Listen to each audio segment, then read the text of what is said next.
Hello there, everybody, this is General Snivy, and welcome back to more of the Xenoblade Chronicles Definitive Edition playthrough.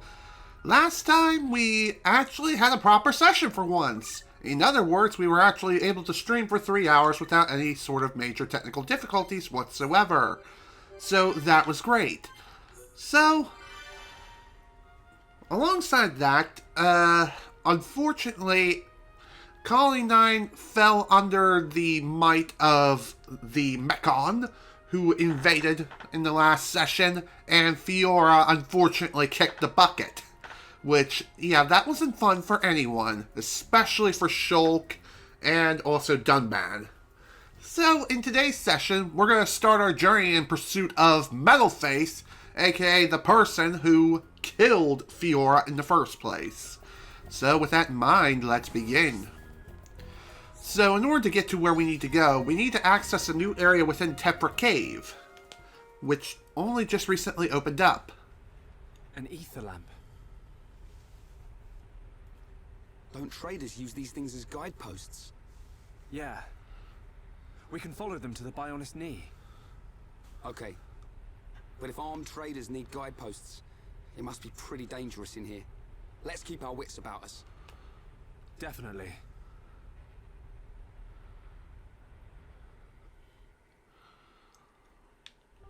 Anyway, that was a bit of a interesting conversation. I mean, to be fair, this place is kind of dark, but of course you can't really tell, but even so, just saying, in the context of the world building here, it is fairly dark in here. Also, you may notice this unique little thing over here. This is known as an ether deposit. There are many different types of, many different types of ether deposits. Upon extracting from an ether deposit, you'll get yourself some crystals. And you can extract crystals a certain number of times. Usually between 2 to 3 times most of the time, in which case, afterwards the ether deposit will then become dimmed. So in other words, you won't be able to use it again for quite some time. How long does it take for the ether deposit to become restored again? I'm not 100% sure, but a good guess is probably about an hour in game time as well as real life. Well, more or less in real life time. Just saying, though. I'm just saying.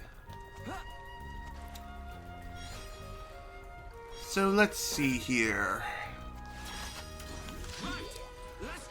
Well, we might as well take care of this little asshat over here since we're already here. So, one thing I haven't really explained yet when it came to the Monado's arts. Oh, sweet. Completed the quest. Didn't even realize. That's fine with me. The more quests I complete, the better. So anyway, as I was trying to say, there is something I haven't explained yet when it came to the Monado arts. Depending on which one you use, it will deplete the talent gauge by quite a bit. For example, the Monado enchantment will only deplete the talent gauge to about the halfway mark. However, using something like Monado Buster will deplete it completely. So let's go ahead and show off Buster and just completely wreck this thing's face in. As soon as I get into the next battle, you'll soon see that the talent gauge for Shulk is completely depleted. So, what that means is that it will take a little bit of time before the talent gauge gets completely filled again. The enemy's weak, but don't drop your guard. This one's Ha! Double kill! Man, I love doing that. That is just so freaking good, cool. So much fun. Especially when you get a Battlestar affinity going. Good lord, that really is something else.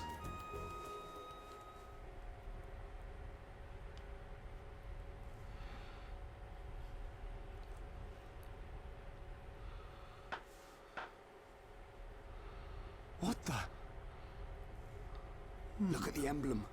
They're traders from Colony 6. No wonder it's been so long since the last delivery. Ryan, their injuries. They weren't made by no Mechon. It was probably the monsters that live here. Man, that's grim. I don't want to go like this. Not even killed by Mechon, just some monsters in a cave. They probably had families. Children. Maybe. It wouldn't surprise me. To answer your question, Shawario, no, I haven't played Fall Guys yet, but it was available as a free game for PlayStation Plus subscribers, and I haven't downloaded it yet on PS4. I might give it a shot, but I can't really say I have any huge amount of interest in that game. It just looks like another battle royale of some kind with its own unique spin. But I can't really say for sure because I haven't played it yet. So I hope that answers your question. But why'd you say that? Oh, no reason. Ryan, shouldn't we return them to the Bionis? Huh? Oh, right. What's born from the Bionis is returned to the Bionis. That's the way of the Homs.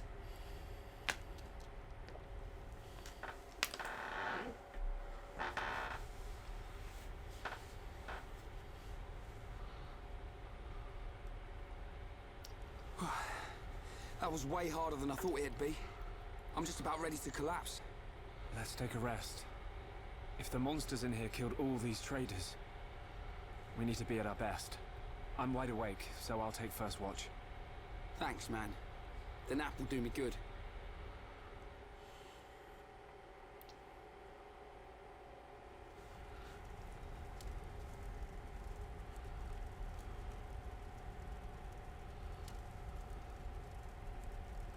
Shulk, my turn.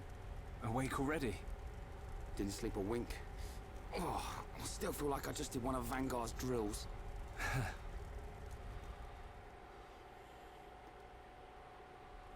Hey, why do you think the Mechon attacked? Are we just food to them? Or what? Did we do something wrong? Sort of reminds me of the battle between the Bionis and the Mechonis.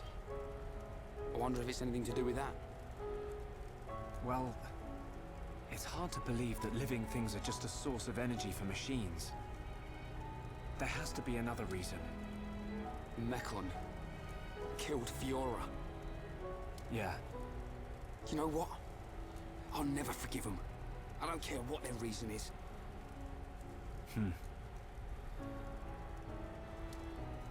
When it happened, the Monado showed me that Fiora was in danger, but I couldn't save her. It's not your fault. Just because the Monado showed you some future, that don't mean you could do anything about it. You did great. You fought them off. I couldn't have done that.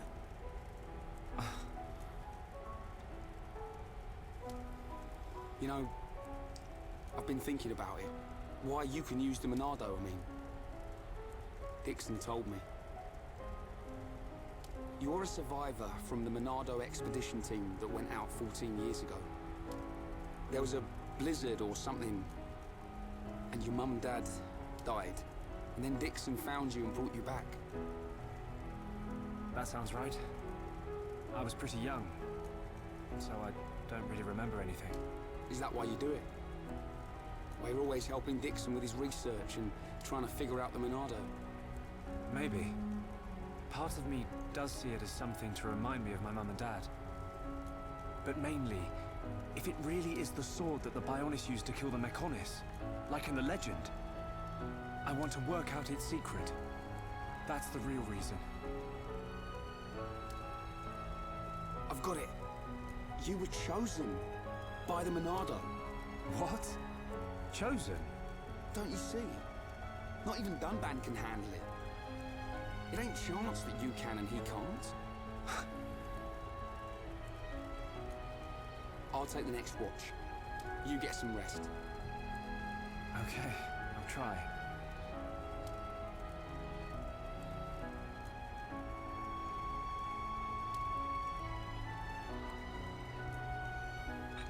Night, Ryan.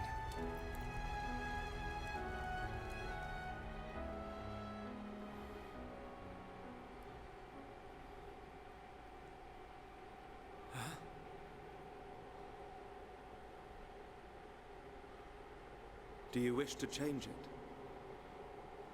Huh? The future.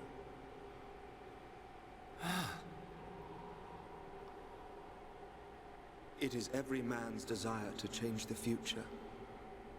Is that not so? Even if everything has been predestined, will you not oppose it? The Monado is now in your hands. The Monado will grow with you. If you can find the true Monado, the future is yours. The true Monado. Shulk! Shulk! Uh-oh. Ryan! What the hell?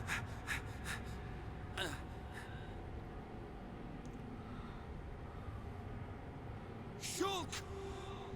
Shulk! Oof. Ryan! That doesn't look good.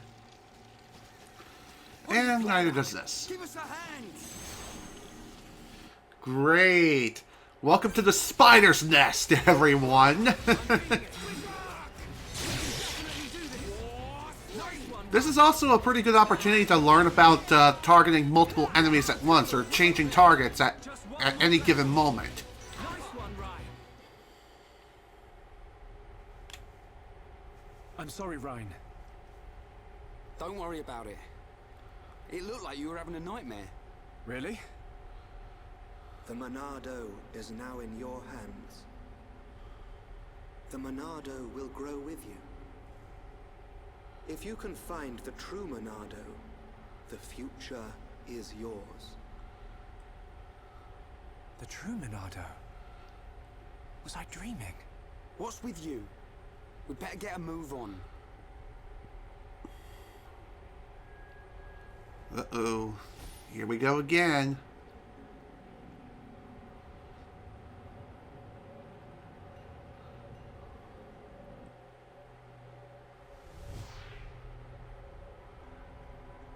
It wasn't a dream. Was it a vision? What should I do? I could tell Ryan. But I don't know. I mean, considering that Ryan is Shulk's best friend and all, he honestly should tell Ryan about this whole vision thing. Sure, he might laugh at first, but you never know. He may actually believe him. Considering that they're best friends and all. Just saying. Regardless, though. Alrighty, we'll come back soon. The fun's only just beginning.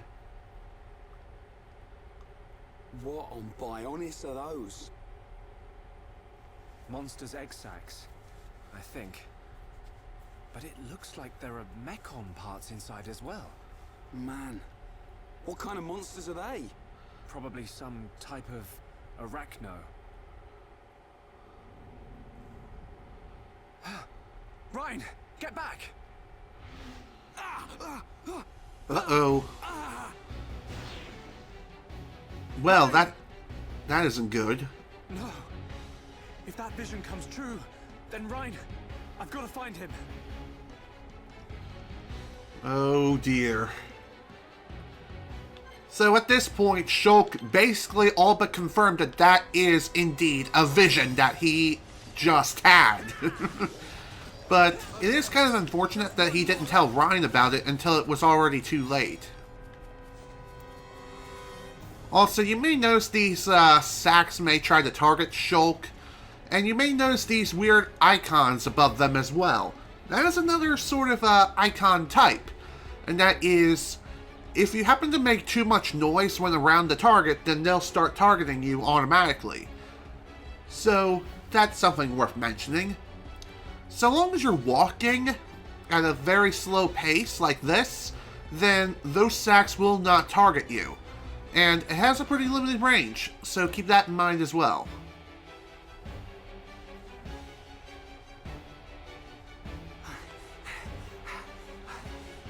You think just don't give up, do ya? Ryan! I've gotta hurry. If I can get up there, I should be able to reach him.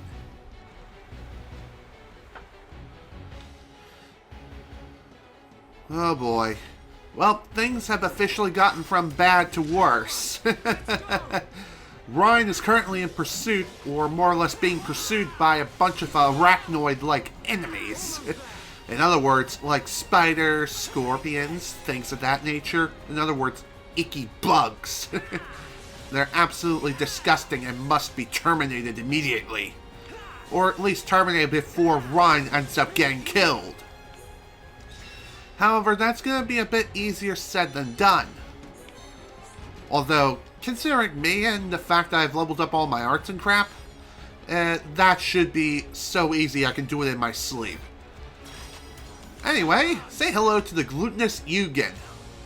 I probably butchered the ever-loving crap out of that name, but regardless, it's a giant frog, it's kind of disgusting, and it needs to die. Funny enough, the first time I ever fought this thing during my playthrough of this version of the game beforehand, I actually managed to beat this thing on my first attempt with 1 HP remaining. It was that freaking nuts, and that damn close. It is pretty interesting how sometimes you can maintain just 1 HP and it'll be just barely enough to get out of the situation alive. Just saying.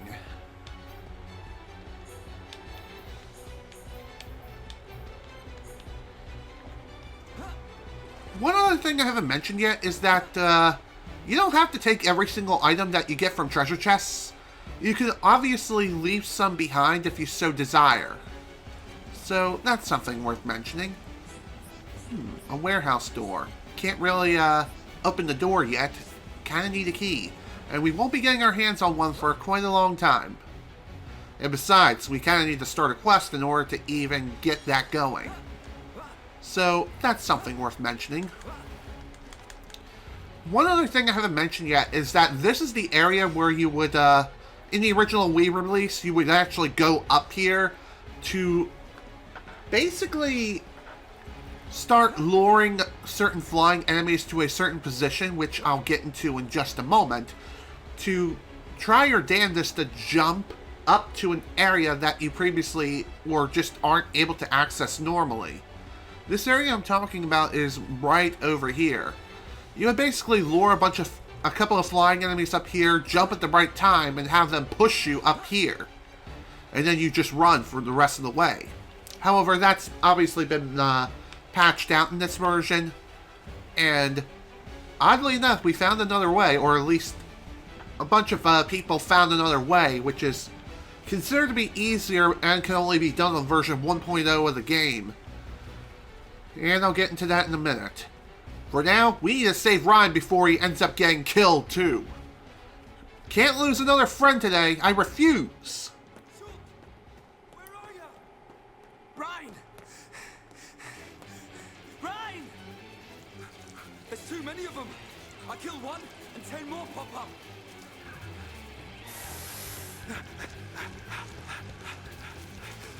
Ryan, no! Not that way! Ryan! Shulk!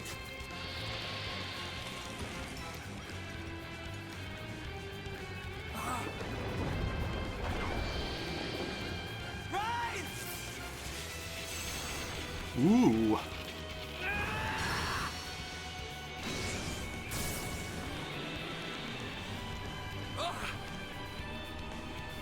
What's this? The power of the Monado.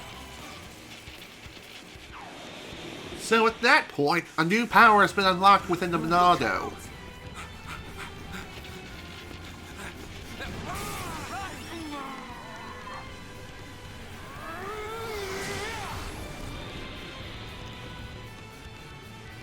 Glad one of us figured out these things would try and ambush. Let's do this, Shulk. Right. Indeed, let us take this thing down immediately. So, at this point, this is technically where you unlock the new Monado art, the Monado Shield, and Visions.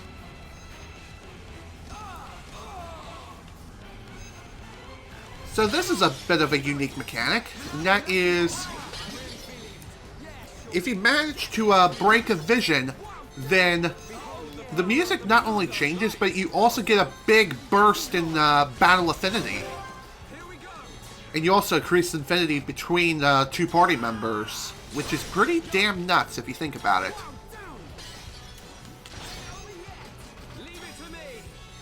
Get smacked. Goodbye.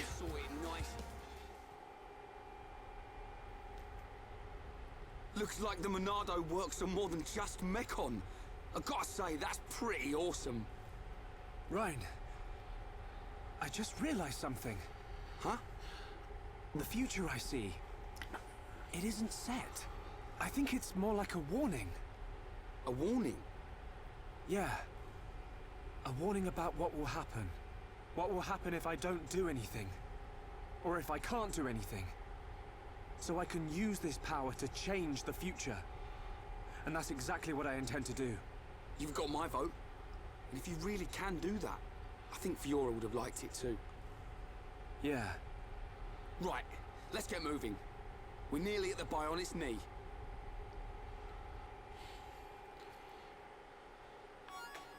So that was taken care of relatively quickly. Anyway, that boss fight, you just have to focus on taking out the Queen Arachnoid, and bada bang bada boom, the battle is won. You don't need to worry about the other enemies around you.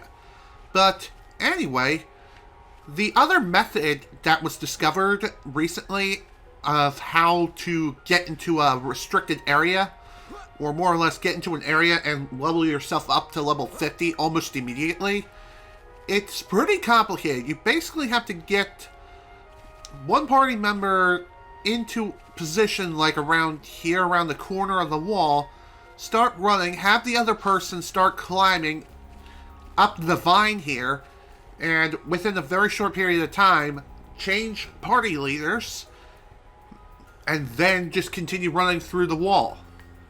I believe this was patched out only recently, and a new method has been discovered. Then again, maybe the method still works, but it's definitely harder to pull off. I can't say for sure, as I never tried that particular method of getting into the restricted area. Regardless, though, it is something you could do to level yourself up to level 50 almost immediately.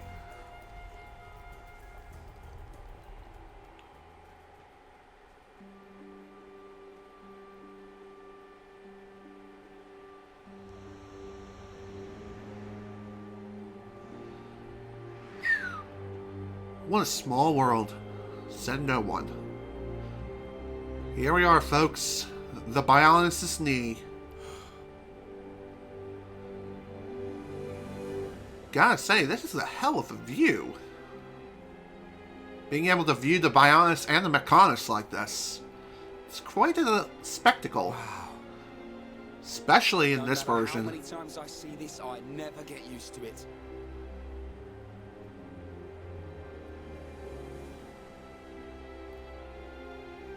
On the other side of those clouds. Yep. It's our enemy. Mechonis. Our enemy. Too true. Too true.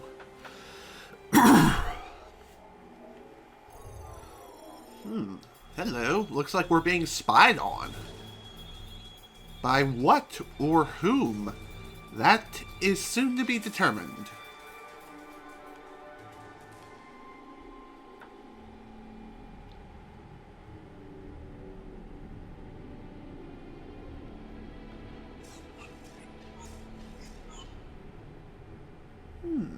Another strange Mechon that has those red lights. Could it be another faced Mechon? Could it be Metal Face? With a new coat of paint?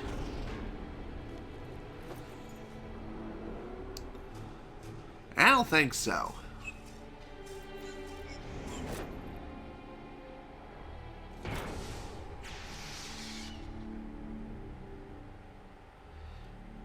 Damn.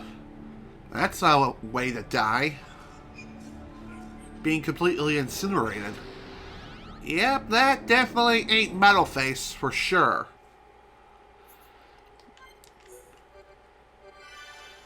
So, we're up to, I believe, chapter 5 now?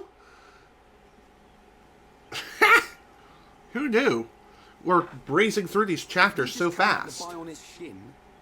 Then this must be its kneecap, right? Yep. Which means Colony 6 is up ahead. Looks like we can climb up there. Great. I love a good climb. As do I. So anyway, welcome to the kneecap. There's not really a whole lot to speak of up here. There are a couple of enemies, and there's also a heart-to-heart you can look at. But, of course, you can't really view it at this point in time. But even so, it's something else you can look at a later point in time. And you can also get another viewpoint of viewing the entire Mechon from here. Oh, hi. How you doing? By the way, if you couldn't tell, I did level up both Shulk and Rhine from level 11 to level 15 via the expert mode settings. So, like I said, I am going to be leveling up my party slowly over time. Not from battling enemies, but rather just in increments in between sessions. Anyway, before we head up to our next destination, let's take a look at this. Hey, Rhine, there's something here. Say, Shulk, what do you think this is? I have no idea. Alright, I'll just poke it and see what happens. Hold on now. We don't know what it'll do. It could be dangerous. I'm gonna touch it. By the way, this is a brand new thing that was added into Xenoblade Chronicles Definitive Edition. You'll find these things scattered throughout the different parts of the world in the entire game. Say hello to the Nopon Archsage. Greetings. Archsage been waiting. With limitless power of Archsage, Archsage has presented friends, or presaged friends coming. Also presaged question friend ask, what is place? Who you? It not so? This place like Bionis, but not. Seem familiar, but not actually. Is place that connects to past futures. And Nopon Archsage is great Nopon who, through endless training in many times and places, becomes sagiest of sages. Since friends come here, they must mean friends want to become disciples. No backsies. So if friends complete challenge with much success, Archsage give reward. Good thing Archsage transcend greed for material possessions, otherwise would not be part with such priceless treasures. Sure, let's be your pupils. Everything happened as Nopon Archsage has foreseen. Incidentally, by the by, if friends make new friends who also want to become follower, please to bring along. Archsage will happily prepare special new challenges and rewards. What friends feel like tackling today? Let's take a look and see what we got. So anyway, as you can see, there are a bunch of different trials that you can see here. And depending on where you are in the game, you'll unlock different trials. And there's also one here known as Lost in the Dark Dream. This particular trial only unlocks after completing the extra story of this game known as Future Connected. I'll get into that when we cross that road, which is going to be not going to be for quite a while from now. So anyway, there are two different types of time attack challenges you can take on, free or restricted. Free means you bring in your party of choice and use any arts that you feel like unleashing. So, when it comes to something like Humble Beginnings, for example, if you're playing that particular mission with a restriction, you'll be set to a particular level with a set party, and you'll be given, or more or less have arts and equipment set up a certain way. So, looking at the art settings, as you can see, Hammerbeat and other arts for Rhine are not exactly up to max like they are in the main game. That's just the way the restricted settings work. Depending on what challenge you select, that'll be the difficulty of which you can take on. And the difficulty ranges from 1 chili pepper to 4 chili peppers. 1 being the easiest, 4 being the hardest. Okay, ignore that little blip there. Just ignore it. Trust me, that is for the future. That'll be for a future point in time. I wasn't sure if I would have been able to access that particular restricted trial until later, or if I was able to access it immediately. Regardless, though, as we progress through the game, more and more trials will become unlocked until the very end. Once we reach the very end of the game, then the final trials will become unlocked. The same also holds true for restricted versions of these trials as well. So, I'll show this off at a later point in time. I think maybe once we finish the main game and start covering post-game, then I'll cover each of the trials and how they how they work, and what you're supposed to do in them. So, so that's that. Like I said, these trials here are added in this version of the game and are exclusive to this version of the game. They're definitely not in the 3DS version. That much is certain. Funny enough, when it came to this particular time trial thing, this was something that was... Shoot. Oh yeah, now I remember what I was going to say. The whole trial thing, if you choose to take it on early, you could get your hands on some pretty nice items. But keep in mind, though, you can't really get your hands on super powerful equipment just by grinding a single early trial over and over again. That's not how it works. Also, whee!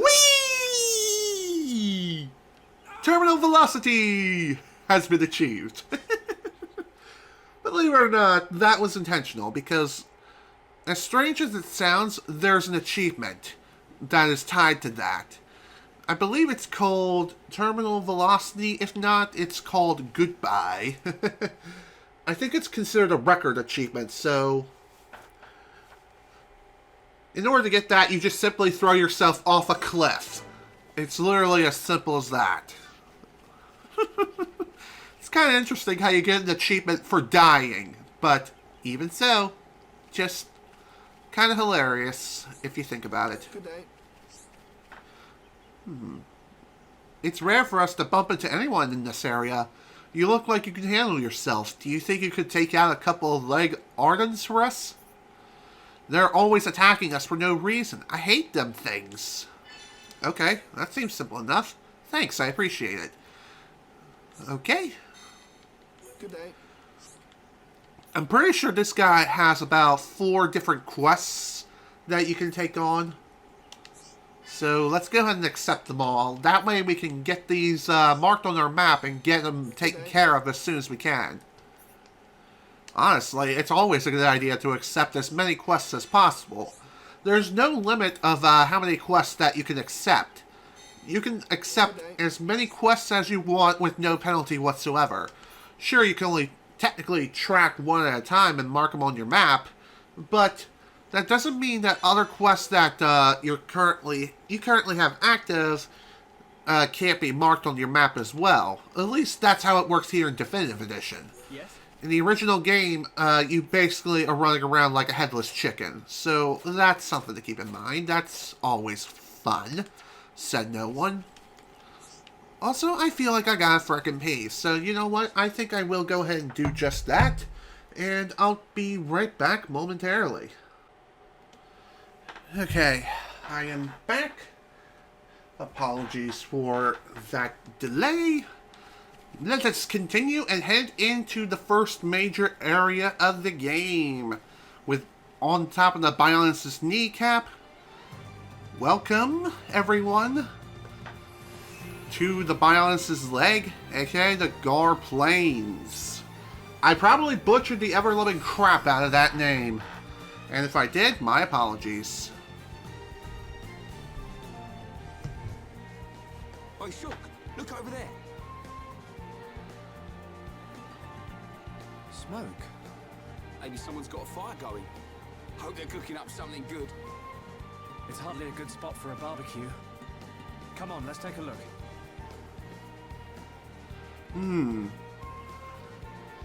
I would have to agree with Shulk there. This isn't exactly what we'd call a good spot to cook up a burger. So, places like this is definitely a good place to go to initiate this new quality of life feature that was added to this version of the game. It's known as Auto Run. In order to execute Auto Run, you just simply push up on the D-pad on the Switch controller. Just give it a push and your party leader and everyone will start running in a straight line automatically. So, how Auto Run works is that, again, you'll just run in a straight line so long as you're not holding the analog stick in any direction. To disengage Auto Run, you just simply either turn sharply or you just push up on the D-pad again. Regardless, it is something worth mentioning regardless. Did I just say that in the same exact sentence? Honestly, I'm not 100% sure. Anyway, Auto Run is very, very useful in the sense of you just push a button and you can just watch as Shulk and his friends just run off into the sunset. Just keep in mind, though, that you can't just push up and then walk away, as you do have to keep in mind the fact that if you are targeted, or if you run into a wall, Shulk and friends automatically stop running and Auto Run is disengaged. Although I think if you run into a wall, Shulk and friends will still keep running, but that doesn't mean that that you can. That doesn't mean that Auto Run is automatically disengaged. It only gets disengaged if you turn sharply, incredibly quickly. So, say for example, I were to engage Auto Run and then immediately start turning 180 degrees. That would automatically disengage Auto Run, and in order to re-engage it, you just simply push up on the D-pad again. So when traversing large open places such as this, Auto Run is basically a godsend, so that way you don't have to hold the analog stick forward at all frickin' times. And it also is very, very helpful on your fingers. Definitely a welcome quality of life improvement for sure. Someone's left a buggy out here. That's strange. Who would just abandon a buggy in this place? And it's pretty new. Is it brand new?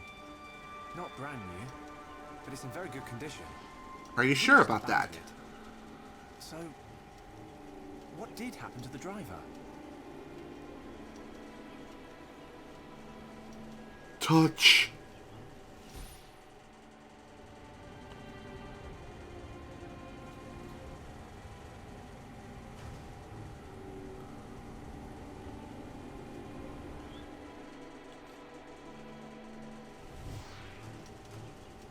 Oh boy, that doesn't look good.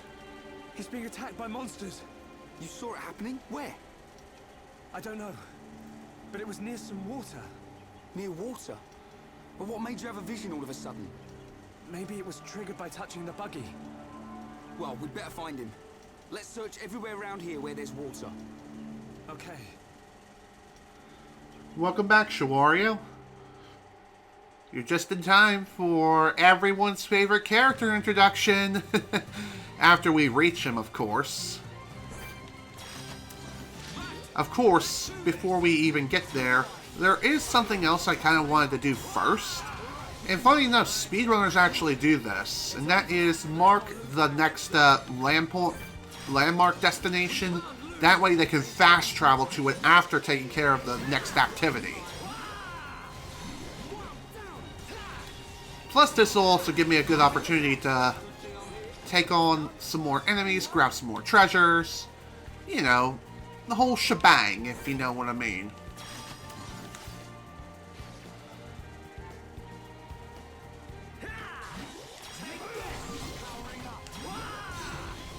Nice one, Ryan.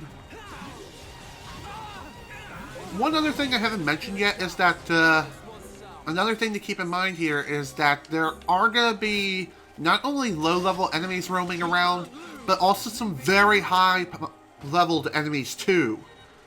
And again, if you're not using expert mode, you can take them on without too much of a problem, provided that you're of a high enough level, of course.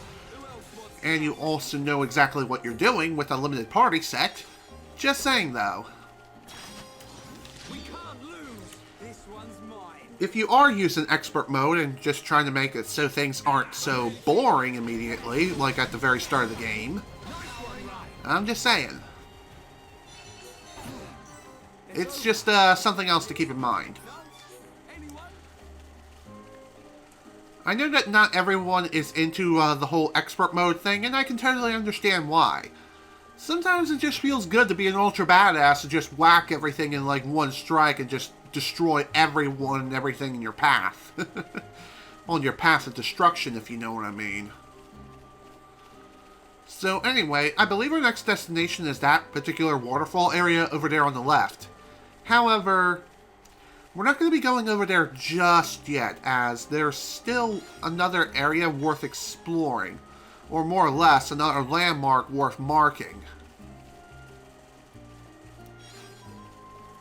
Thankfully, that landmark isn't too far off from our destination, regardless, so that's actually pretty dang neat. And I believe that landmark is right over here. You see this, pole? That is the Camos, guidepost. Or is it the Cosmos guidepost? Well, regardless, it's a thing, it's a post, it's a guidepost. Meh. Bleh. Whee! Shulk, over there!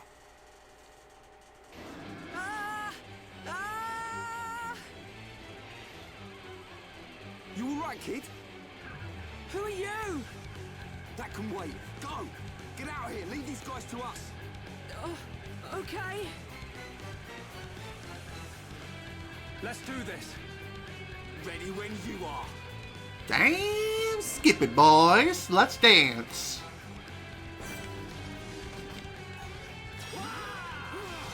So we have some Berserk Ardens, which are basically like Triceratop-like enemies. Again, not too difficult to deal with whatsoever, considering we took a few down already.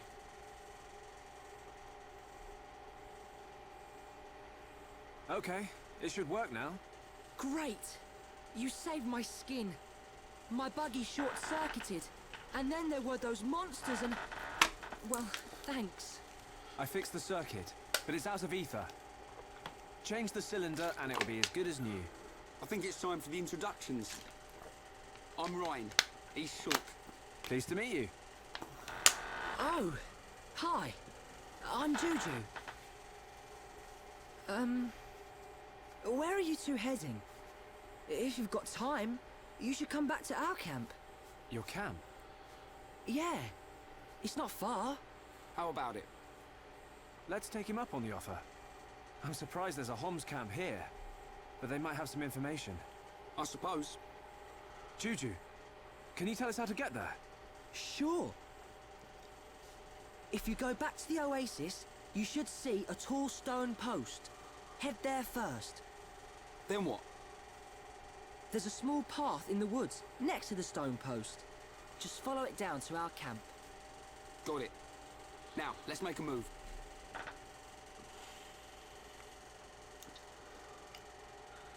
Say hello to everyone's favorite character, Juju. As you progress through the game's story, guest characters may join the party. Guest characters cannot do anything whatsoever, and most of the time they are completely inactive when it comes to battles and stuff of that nature. So, that is something worth mentioning. basically every single guest character, or most guest characters, don't battle whatsoever. So, that's something to keep in mind. Of course, there are a few exceptions to the rule. So, that's another thing to keep in mind. Looks like we have a quest giver over here. Let's see what you have to say. Hey, I want to tell you something. I saw a huge shadow on the plain during a thunderstorm one day, and then it walked towards Rago Lake. If it was a monster, we don't stand a chance. Could you kill it for us? Oh, great. This is going to be one of those kinds of quests. Thank you for helping us. I've never seen a monster that big before. Be careful. No problem. Leave it to me. Hello. And it seems like that's not the only quest she has up her sleeve. And again, apologies if I'm going too fast. I'm scrolling through the text and everything.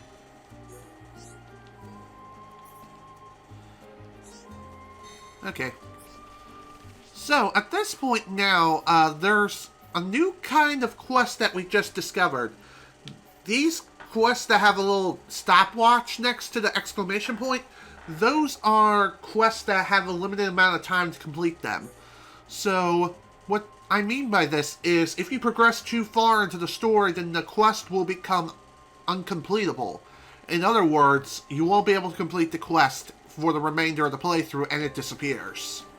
So, in a sense, it's kind of like The Last Remnant when it has missable quests like that.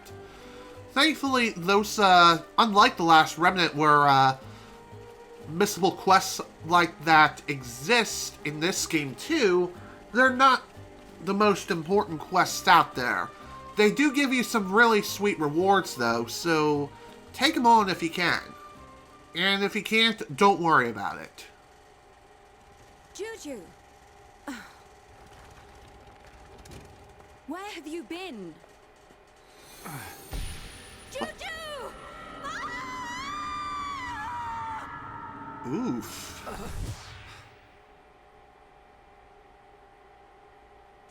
Don't tell me you were... I've told you 1,000 times. We're not ready to leave the camp yet. But I thought... Juju! Sorry, Sharla. Bad, Juju. Bad. You're a bad boy.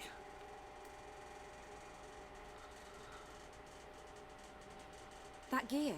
You must be survivors from the Defense Force. Is Colony 6 okay? Did Gaddo make it?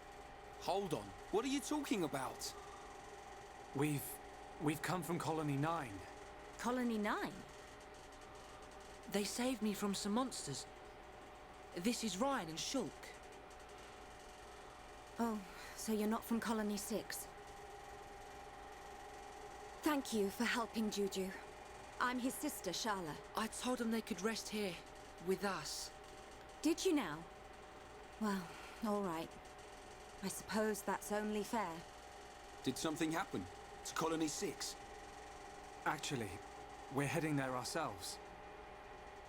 Colony 6 has been... our home. It's been occupied by the Mechon. No. I'll tell you about it inside. Follow me. So, it appears that Colony 6 has been taken over by the Mechon. Oh boy, that's definitely not a fun time for anyone, ever. Sheesh, what an asshole. Of course, I'm sure he has his reasons, but even so. There's still plenty of people who are offering quests, and of course I will be accepting as many as I can. And again, apologies for going too fast. It's a pretty bad habit of mine, as for whatever reason, I can read a lot of text fairly quickly. But when I say read them very quickly, I mean like scrolling through them, not so much reading them aloud, but reading them with, honestly, my eyes and mind. If you know what I mean. Funny enough, I was actually taught about that in school. As the first time I learned to read was aloud. So, that was definitely an experience. an everlasting ether deposit. Sounds too good to be true.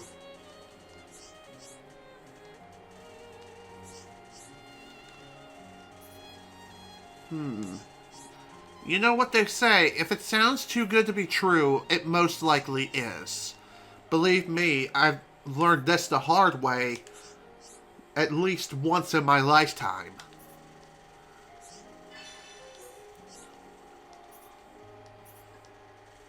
There I go again. It really doesn't help that these quests don't have any sort of voice acting associated with them. There is one exception to the rule, but that doesn't apply until much later in the game. Regardless, though, it is something worth mentioning regardless. And there I go, repeating myself again. Oops. Once again, it's always wise to try to talk to people who are considered quest givers multiple times. This way you're able to not only get all the quests they have, but also learn a bit more about them too. I was also checking my map real quick to see if there were any other quests that I missed that were near the camp. By the way, we can leave the camp if we so wish. It's not like there's anything preventing us from leaving. At least not right now. Just saying, though.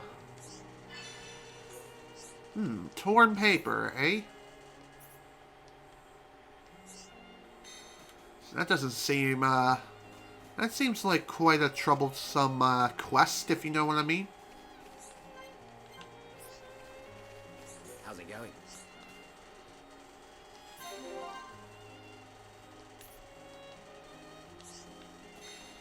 By the way, some people may have a bit of a ill will towards certain people, and depending on which quests that you take on and which ones you complete and how you complete them, it may change their opinions on certain people.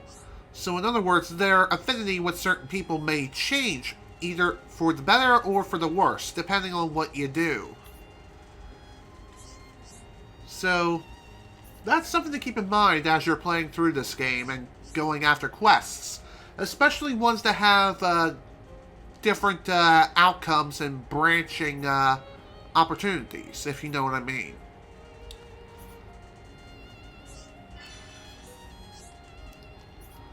So, a lot of these quests, as I've mentioned before, are basically fetch quests. And thankfully, like I've mentioned in the last couple of sessions, these quests have been updated significantly, so they are now much easier to complete and are actually marked on your map, and you can track them a lot more easily. So that is awesome. There you go. All done. Funny how I had just enough of this stuff for the material quest. Oh, hello. Okay. Kinda wish I had enough materials for that one, but alas, it is what it is. It's no big deal. By the way, there are some people that do have multiple quests with them. Or more or less, they have multiple quests within their quest line. But in order to unlock additional quests from that person, you would have to complete their quest first in order to unlock the next one, and so on and so forth. So, again, something to keep in mind as you're progressing. Here we are. Oh, hello.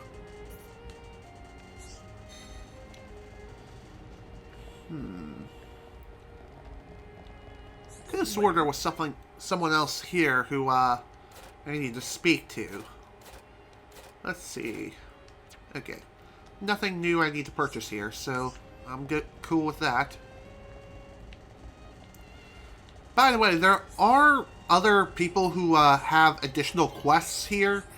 It's just they don't come out just yet. You kind of have to wait until the right time. And I believe that time is around 10 or around 10 a.m. That's when some of the quest givers start coming out. And most of them come out around noon. I can't really say for sure regardless. Oh dear. Well, that doesn't sound good. Oh, you want to give him a book?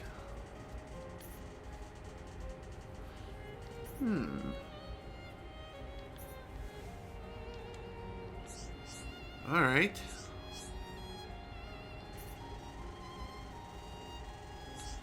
Oh, I don't blame him, especially considering he lost both of his parents.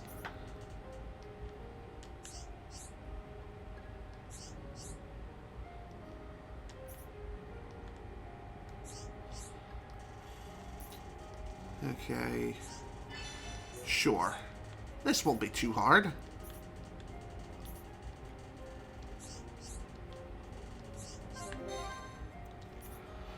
By the way, I'm pretty sure this quest takes quite a bit of time to complete, or at least this entire quest line is gonna take a while.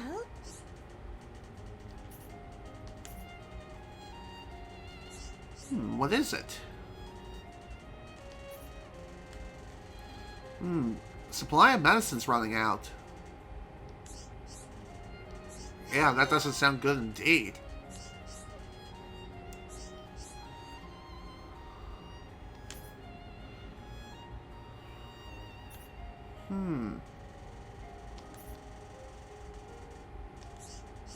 Okay. That shouldn't be too hard to get our hands on.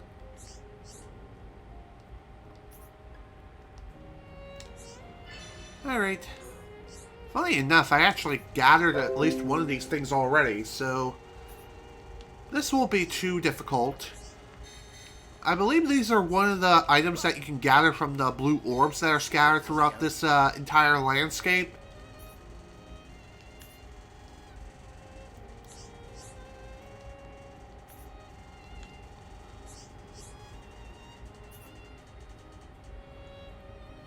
Okay, what do you need?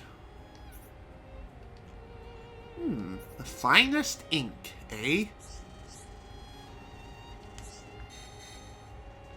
Alright.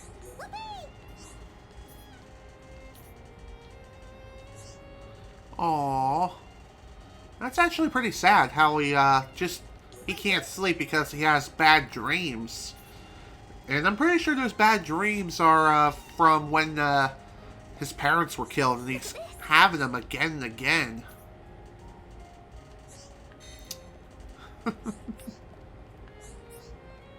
Alrighty.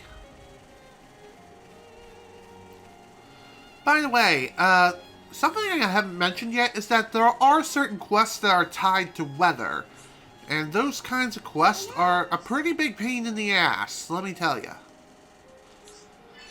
Those quests I'm talking about, you basically have to mess around with the in-game clock and keep adjusting it until you get the proper weather in order to get certain things to show up.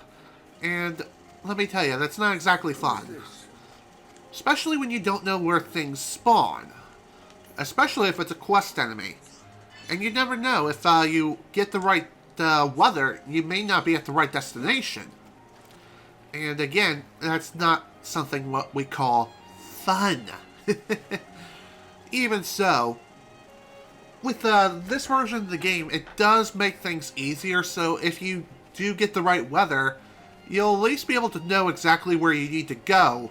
And for the next time that you enter that area, you'll know where to go, you'll know where you need to be, and you just keep changing the clock until you get the right weather to show up.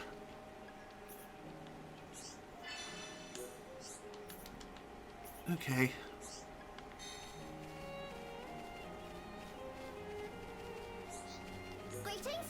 Greetings to you too.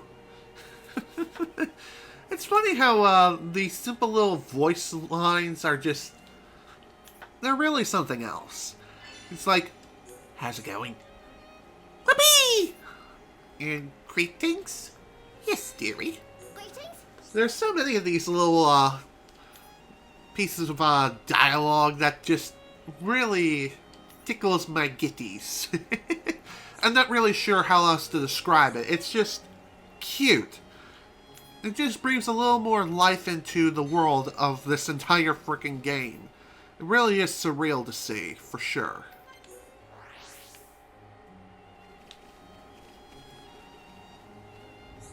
Alrighty, let's talk to Sharla. Yes? Our home, Colony 6, was attacked by the Mechon. Will you listen to what I have to say? You can choose to listen now, or you can come back later. Let's listen. We had already fought off the Mechon a year ago, at the Battle of Sword Valley. It left us with a false sense of security. The Colony 6 defense force didn't even notice the approaching Mechon. By the time the air raid siren sounded, a swarm of Mechon had blackened the sky. They ate people and burned our buildings. Me and Juju dedicated ourselves to evacuating the children and elderly.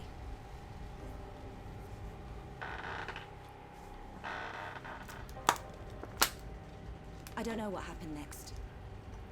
It's just like what happened to Colony 9. They attacked your colony as well. Yes. It's good that you managed to evacuate so many. We have a Tharon, the Colonel, to thank for that. Him and Gado. This Gado, He would have been my husband by now, if not for all this. Cheer up, you two. We can't lose hope just yet. I'm certain Gado and the other soldiers are alive. They're still fighting. I can feel it. You're on your way to Colony 6, right? you bet. We're up for some revenge. I bet we can even get your colony back. There you go, showing off again. If anyone can do it, it's you two. Could you take me with you to the colony? Juju, the people here need us. How many times do I have to tell you? But you heard, the Mechon attacked Colony 9. That means a load of them have left Colony 6 already. It has to. Even if that's true. No, especially if it's true. We cannot expose the camp to any more danger. So, you don't care what happens to the people in the colony? How can you be so heartless? Are you that scared of the Mechon? Damn, Juju.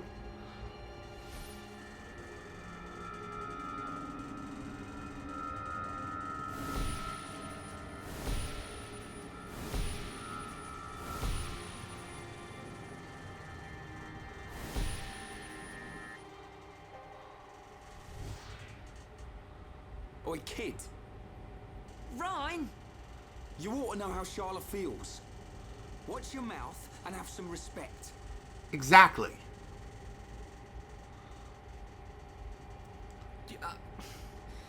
I'll go and make dinner. Sure, go and make dinner, Juju. I wonder what he's cooking. Shulk? Ryan, you really remind me of Gado when you get angry. I do? Gado's taken care of us ever since we were young. I always saw him as a big brother, really, but he was more of a father to Juju. He'd call him kid whenever he told him off, just like you did. I don't think I'm ready to be someone's old man just yet. Wait, Shulk. Did it happen again? Yeah. You had another vision. Oh no! No! Juju! Juju's off to McDonald's! Oh no! Whatever will we do? I'm kidding. The buggy's gone! He's going to Colony 6 on his own. Stupid kid. We have to hurry. Something bad's gonna happen. What did you see? A deep valley. Everything's engulfed in flames. There's a black shadow. It kills Juju. Is it the Mechon with the metal face? Yeah, Where does it happen? Is it near Colony 6? I'm not sure. I think so. Let's get after him, Shulk. Hold on a second. What was all that about?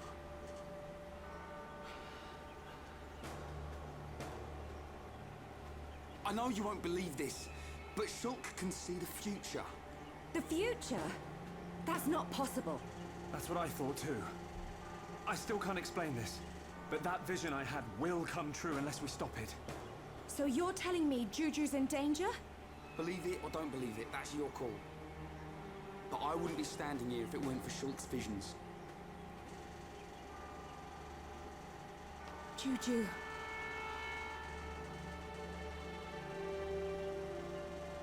Okay. I can't say I believe you. But what have I got to lose? I like the way you think. Sharla, you're... What? No, nothing. Oh. What are you doing? Let's go and find Juju.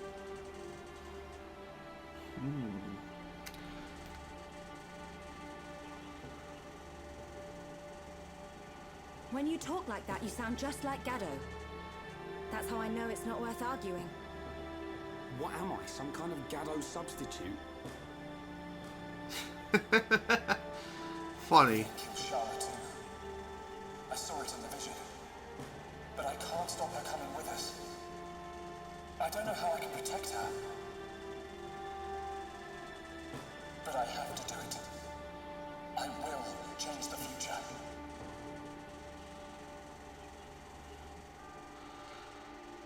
So, at this point in the game, Sharla joins the party, aka what people consider to be the worst party member. Although, Sharla isn't considered bad per se, but she is not exactly what we call the best party member. That would probably go to either Ryan or Shulk, depending on your preferences. So, Sharla's playstyle is a bit unique, and that is, since Sharla uses an ether rifle, what her talent gauge is, it works kind of strangely. So what I mean by this is, well, after a certain amount of arts are used, after a certain number of arts are used, Sharla's rifle overheats, leaving her vulnerable for an extended period of time. So, in order to make it so Sharla doesn't suck at her job, what you have to do is equip either 1 or 2 gems known as Heat Sink. And at this point in the game, you can't really get your hands on any of these. Not until post-game, believe it or not. So, how did I get my hands on 2 of them? By taking on a particular super boss and praying I got good RNG. So, yeah, that was how that came into fruition. So, now might be a good opportunity to show off Sharla and what she can do. So, speaking of Sharla, her level, even though it is level 99 like everyone else at the start of this playthrough, I'm going to lower her level to around level 16. This ought to be good. So that way she's all caught up with everyone else. Or she's with both Shulk and Ryan when it comes to their levels and things of that nature. So that's something worth mentioning. So Sharla is considered the healer of the group. Many of her arts are ether-based. So, basically, whenever she attacks enemies with her ether rifle, it will deal ether damage. So, what's interesting about her is that many of her ether-based arts are healing arts. She does have a couple of physical arts, but it's only like about 2 or 3 of them. So, that's something worth mentioning. So, let's get this started. Anyway, Sharla, thankfully she doesn't charge up her talent gauge when she auto-attacks. It only charges up when you are using arts of any kind with Sharla. Depending on the art, it may charge the gauge more or less. Sharla, do you know which way Juju went? There are quite a few ways to get there from here. But he's in a buggy, so I think he'll take Ragwell Bridge. Ragwell Bridge? It's not far. It's a really old bridge built around the time Colony 9 was founded. Okay, let's make that our next stop. Sounds like a plan. Sharla, you stay back. Leave any monsters up to me and Shulk. What? You think I can't pull my weight in battle? I've got field experience as a medic.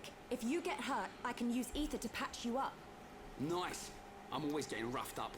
You'll be a big help. Funny enough, that's actually very, very true. And Sharla basically described her role absolutely perfectly to a T.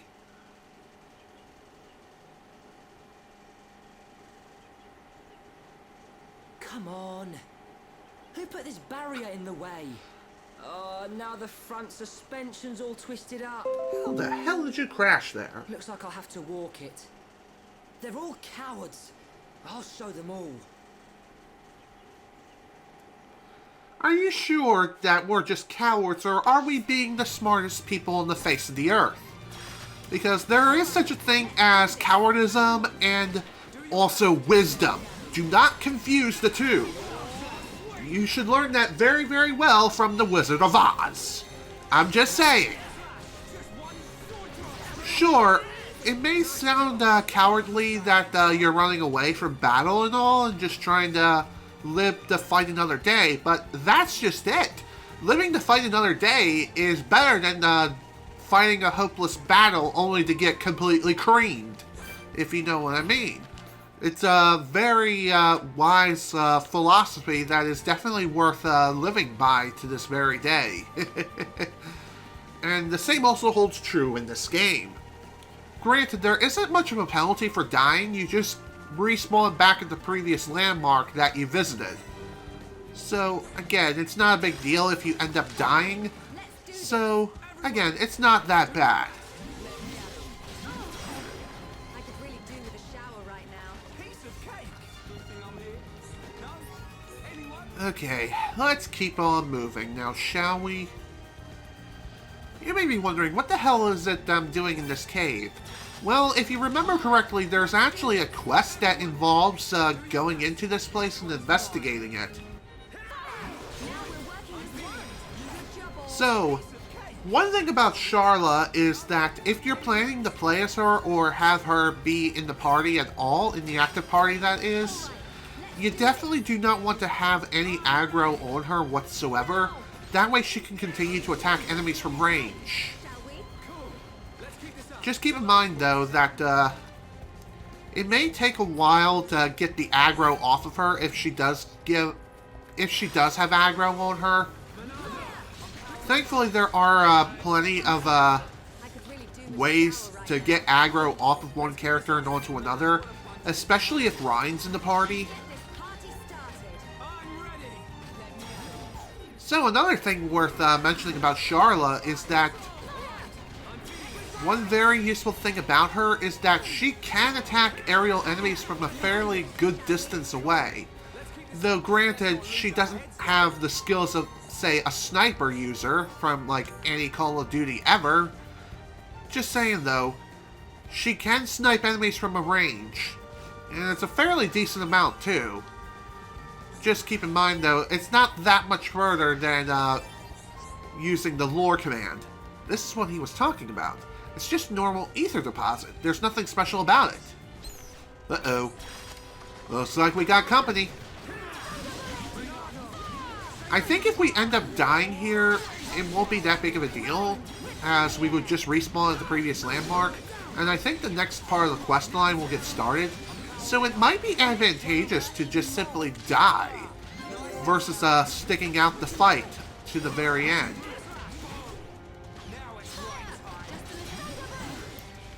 There we are. Okay, did not mean to grab that leather cap, but whatever, it's not a big deal. Considering that we also completed a monster quest, I'll take what I can get. By the way, whenever you, shoot, what was I trying to say? Honestly, I can't even remember now. That's kind of dumb. Oh well, it is what it is. It's no big deal. Alrighty, you. You checked it out and it was just a normal ether deposit. Then a load of monsters came out? Weird. That shouldn't have happened. No need to moan, though. You made it out alright, didn't you? Anyone can make a mistake, right? Though I suppose you did go. Here's a reward for you. Okay, thanks for that. Lime bangle. That's a pretty neat item. Also, even if you know that a certain quest giver is supposed to give out a certain quest at a certain period of time, they may not give it out right away until you progress through the story past a certain point. So that is something else to keep in mind. And also, I know that Juju is of pretty high priority right now. Also, it's raining. There is definitely one other area I definitely want to go right now, and I'm going to see if I can make it before the rain stops. By the way, if you are trying to change the weather and it ends up not being the correct weather condition, just change the time by an hour, either forwards or backwards, and the weather will change back to default, which is like sunny skies most of the time. At least that's how it works. Normally. Hopefully I'll be able to get to where I need to go within a given time period. Like within a decent amount of time. And funny enough, this area where we need to go is not necessarily this bridge over here. That is, technically speaking, our next stop of where we need to go. But where I actually want to go to first is that little lone island at the very back of that riverbed there. Believe it or not, that's where one of the quest monsters is, and I definitely want to take it on. Trust me, it's something I kind of want to do. And hopefully it'll stick around long enough. Also, there's this new icon above this enemy's head here. It kind of looks like the symbol of that of a nuclear reactor or something. Believe it or not, in order to get those enemies to target you, you need to use an ether-based art. Whether it be healing, putting up a defensive shield, etc., etc. Any ether-based arts and those kinds of enemies will target you automatically. So, those really aren't that bad. Okay, shouldn't there be an enemy around here that I need to take on? Perhaps it's not here because it's not technically a thunderstorm right now, but it is raining, so it's kind of a good sign. But even so, at least we can take care of another quest now that we're thinking about it. It's funny how Sharla's talking about the power of the Monado right now, and she doesn't really know much of anything about it. Granted, I think that this dialogue only really plays when Sharla is the party leader.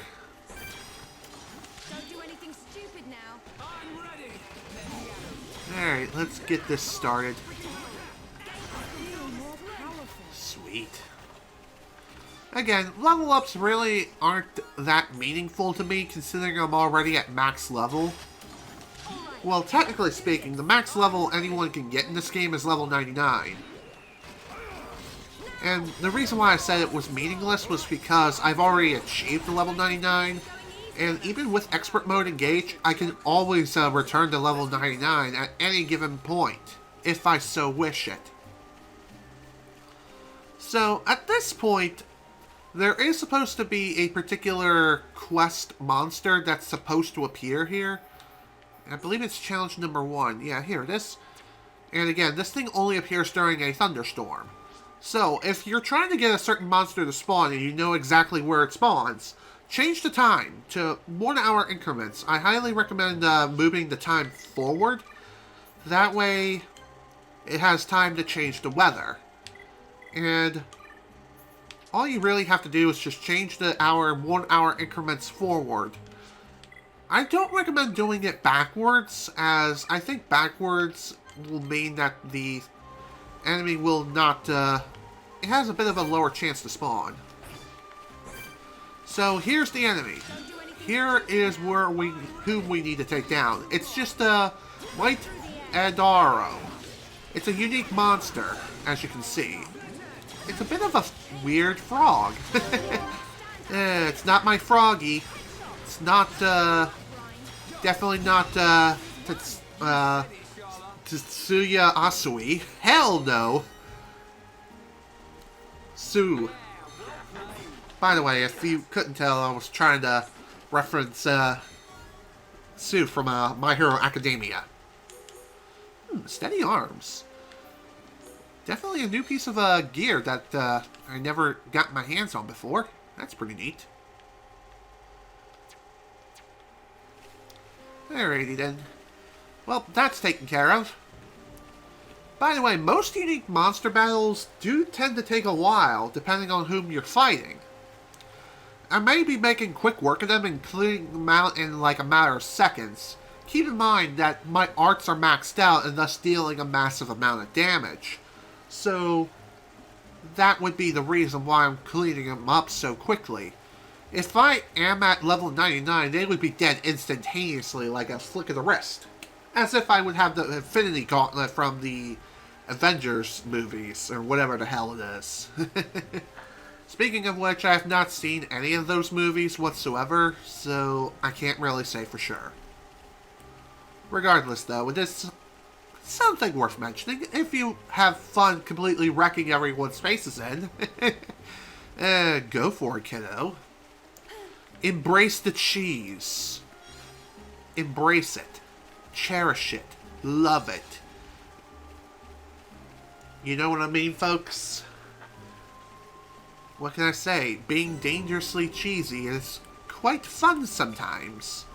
Though it can get boring after a while, so that is something to keep in mind. Let's see.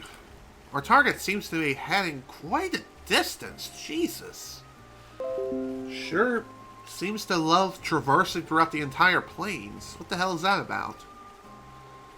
I think this is considered a unique monster or something. I'm not too sure. You know what would be hilarious? If it just suddenly walked off a cliff and we were able to immediately claim our prize. I don't think that's how it works, though. So yeah, this is another unique monster. Cool. Let's get started. Kapow.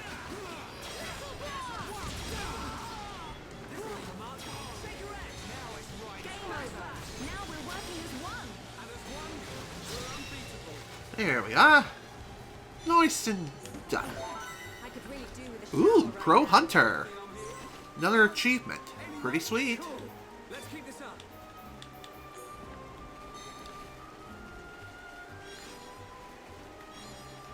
Like I said, it's always worth exploring these areas.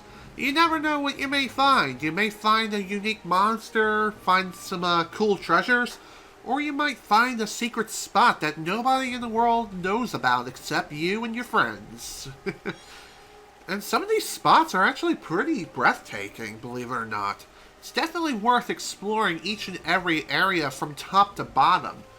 Like I said, you never know what you may find until you eventually find them. It's quite fun. Totally would recommend. Alright, let's do this. I'm ready.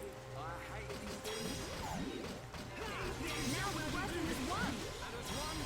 Right, shall we? Sweet. What a bunch of jokers. Let's stay focused. There is one other thing I haven't mentioned yet, and that is when playing as certain party members, like Sharla, for example, they may have a bit of a long animation for not only pulling out their weapon, but sheathing it as well.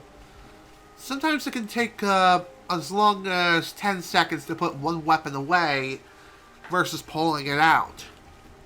It's kind of weird and very, very annoying.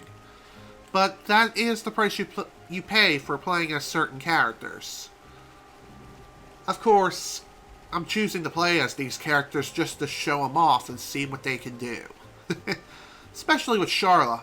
Sharla is probably the most tactical character, or the most tactical party member that you can play as in this game. Or at least one of the most tactical ones. There is another one that is also considered very tactical, but that won't come into play until a little bit later on in the game. And arguably, she's even better. Also, I did not mean to pick up that rifle. Oops. Well, whatever. No big deal. So, as I was saying, yeah, I know what I said when I said she. And for anyone who's played this game knows exactly whom I'm talking about. Leave it to Ryan. I'm ready. Okay, all right. I'm feeling it. That's right. Here we are. Cool. Let's keep this up. Who else wants some?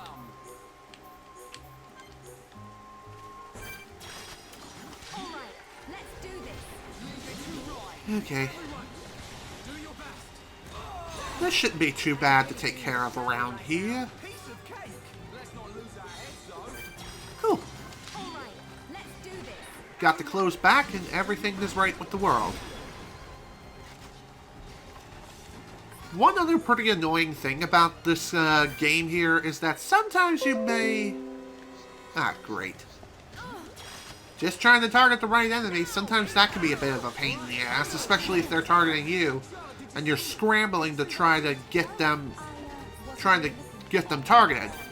And sometimes you may end up targeting the wrong enemy just because.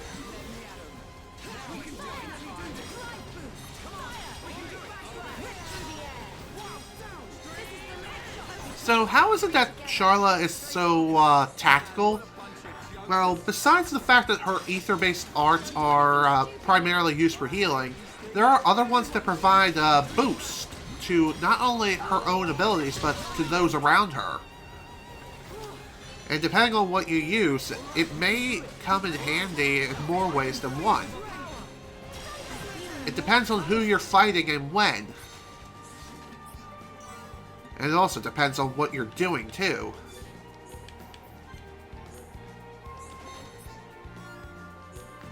Okay. Don't do anything stupid now. Everyone, do your best. So, let's say, for example, we're using something like a drive boost for Sharla. Well, upon engaging that art, Sharla becomes a stationary target. In other words, she will not be able to move or use auto attacks. Not until her rifle overheats, or you engage the art early. I did not mean to take all. Oops. Well, whatever. It's not a big deal. Don't do anything stupid now. So as I was saying, Drive Boost will make it so Sharla will not be able to move until she cools down her rifle. But, in exchange for that, your arts will be cooling down much more quickly than usual. So that is actually pretty damn good, if I do say so myself. Okay. Honestly, Sharla's Drive Boost is probably her best art that she has in her arsenal. So that's something to keep in mind. It's very tactical, and you need to engage it in the right spot at the right time. If you don't, then Sharla is basically going to be a huge walking target, and it ain't going to be fun for anyone. Just saying.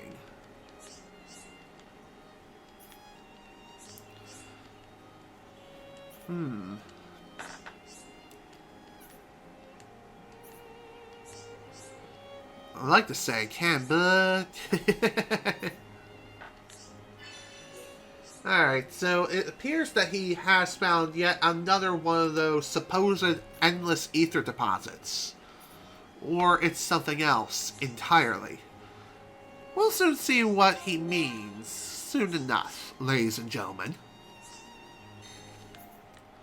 Okay, I do know there is another sort of quest thing I kind of want to take care of. Like, right now. It is kind of annoying how certain quests require you to traverse a large distance in order to get to your destination. But, you know what they say, it's all about the journey rather than the destination. Honestly, the journey is the best part of exploring any place new. That applies to not only in open world games, but any games in general, as well as real life. Whenever you're going someplace new, to a place you've never been to before, it's all about the journey rather than the destination. It's a pretty worthwhile philosophy to live by, that much is certain. And it's also very helpful that this auto-run feature even exists in this game. As, again, if you don't like holding down your thumb forward the entire time, don't worry about it. Just push up and you're able to run basically anywhere. Just keep in mind, though, if you're targeted by a high-level monster or a unique monster, or if you do make a super sharp turn, you're going to be in a world of trouble. In other words, you'll disengage, auto-run. So, that's something to keep in mind. Here we are. Got that taken care of. Quest complete. Okay, let's see here. Where's our next destination? Well, it's definitely worth taking a look over here, for sure. I know I probably should have marked the bridge as a landmark, as, believe it or not, that is where we're supposed to go to next. But the reason why I didn't was because there were a couple other quests that were worth taking care of right away. So, that's something worth mentioning. Also, when you approach a new area, don't be afraid to go back to previous areas via fast traveling to see if there are any new quests available. Because usually when you explore a new area, new quests open up. So, again, something to keep in mind. And again, like I said, it's always worth trying to take on as many quests as you can. As most quests, believe it or not, will or give you some pretty nice rewards, some nice experience boost, as well as some well-needed gold, because believe it or not, gold is fairly important in this game. It may not seem like it because I didn't buy much of anything as of yet, but regardless, it is fairly important and it's something to keep in mind for most of the game. Of course, when you're doing New Game Plus, you actually bring that gold with you from your previous playthrough. So, that's something to keep in mind. Another thing I haven't mentioned yet is that if you have save data of Xenoblade Chronicles 2 and you start up Xenoblade Chronicles Definitive Edition, at the start of the game, at the very start of your playthrough, you'll be given a choice, or more or less, you'll be given a 100,000 gold starting bonus. You can choose to either accept or decline the reward. Just keep in mind though, if you decline the reward, you will not be offered it again. Not unless you start your entire playthrough all over again, from a fresh new game slate. Just saying. I will say, that is a pretty helpful reward, especially for early game when you're trying to get your hands on some very valuable equipment early on. As that 100,000 gold is a lot more helpful than you would think it would be. I'm just saying, it really is quite handy to have. Of course.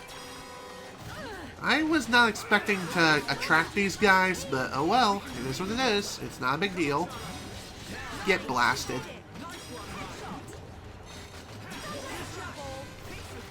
Bye-bye. You challenge me to a fight, and you will most certainly die. And at least most of the time. Unless they're red banner enemies, in which case, oh dear, we're going to be in trouble.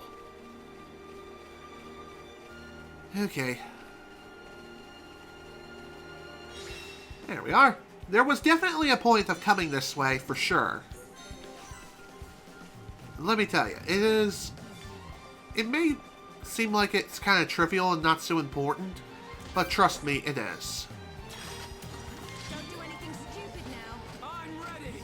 Let me at him.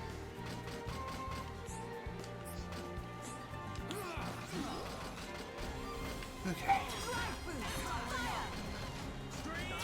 We're starting to look like a team. So, another thing you may notice is that starting here in the Gaur Plains, you may encounter Mechon enemies that are just simply roaming around and about.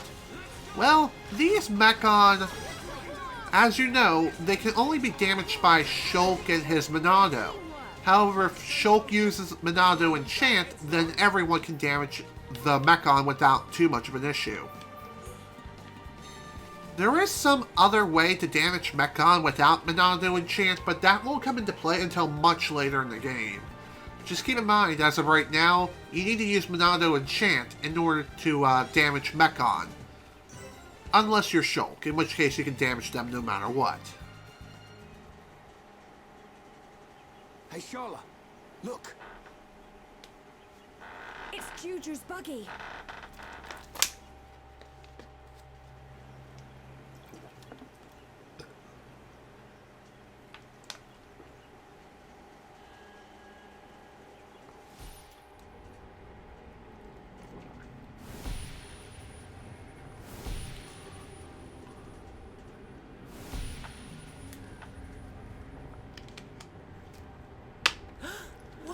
What is that thing? Ah!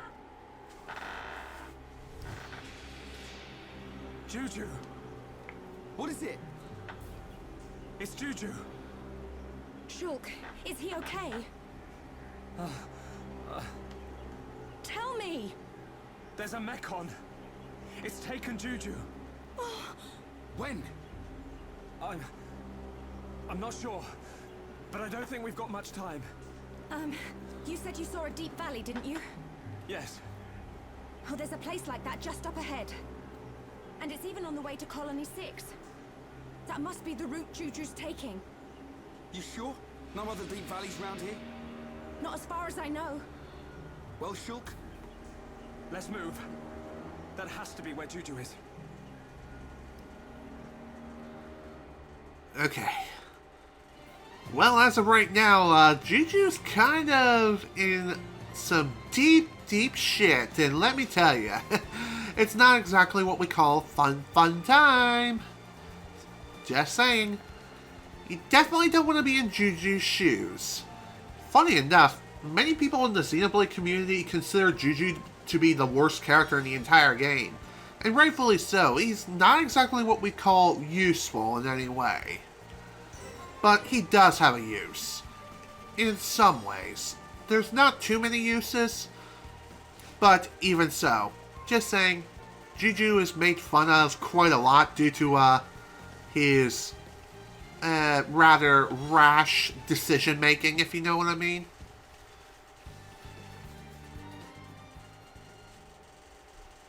Is this the place you were on about? This is it, all right. At the end of the road, there's a path to Colony 6. But there's no sign of Juju. If my vision was right, he should be around here somewhere. I'm sure he would have gone along this road. I just hope nothing's happened to him yet. Any chance he went up that way? It's not safe around here. I doubt Juju would go off the beaten track if he could avoid it. Got it. We'll search along the road. So, at this point, you have a choice of two different paths that you can take to reach where Juju is. There's this path here that leads through, like, some sort of cavern. However, keep in mind, it's a very high-level area of, like, level 80-plus enemies. And it's definitely not recommended to go that way at this point in the game. Not unless you're playing New Game Plus and are not utilizing Expert Mode. In which case, feel free to go through and just completely wreck face. Otherwise, just stick to the main road and you'll be fine.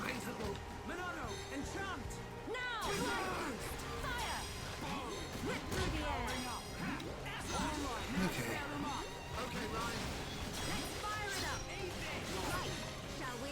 Alrighty. Well, that was easy enough. Cool. Let's keep this up. Pretty neat. Let's get this party started. I'm ready. Leave it to right. Now it's right time. This is the power of the Monado. Okay. Well, this is definitely going to be a pretty annoying encounter. By the way, another thing worth mentioning here is that regardless of level, if no one is being enchanted by the Monado, with some exceptions, they'll only be dealing 1 damage to the Mechon, with the exception of Shulk, of course. Which he always has the Monado at all times. Unless he's using the Junk Sword early on in the game. Regardless, though, it is something worth mentioning. So, even though you're not dealing hardly any damage at all, 1 damage is most of the time better than nothing, but it basically is considered nothing in this game. There is one other thing I haven't mentioned yet about this game and UI, and that is, as you can see, or more or less everyone has a proper health bar in this game. They have this in the original Xenoblade Chronicles as well on the Wii, as well as the 3DS. However, it's not really an actual bar, rather it's more or less, it's really weird to describe. It's just purely numbers. Basically, if you don't have full HP, then the numbers would show up as white. However, if the numbers are orange, then that means you have full health. It was kind of confusing and a bit of a weird design choice back on the Wii to have the numbers change like that and just have that represent your health rather than have a proper health bar. Again, weird. But at least now it's more in line with I believe Xenoblade Chronicles 2, as well as Xenoblade Chronicles X, aka Xenoblade Chronicles Cross. That is an entirely different animal for an entirely different time, and I'm hoping that it gets a Switch port next. Along with Star Fox Zero. That's another game I really want to see a Switch version of. That is for sure. It may have bombed, but it doesn't help with the fact that it was on the Wii U, aka the worst selling console Nintendo ever put out, next to the Virtual Boy. Juju! Juju! Hold on! I'm coming! Wait! Sharla! Oh boy.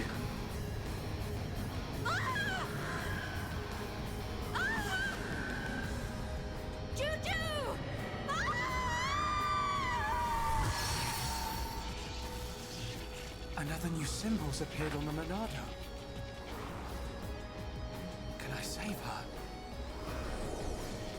Of course you can.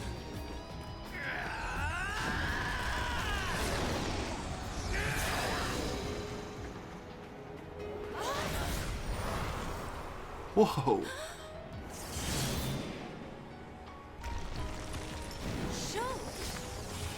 Its tentacles could come out from under the ground at any second. One false move and you're done for. Wait for my order. Ryan, you got my back? Of course. Leave it to me.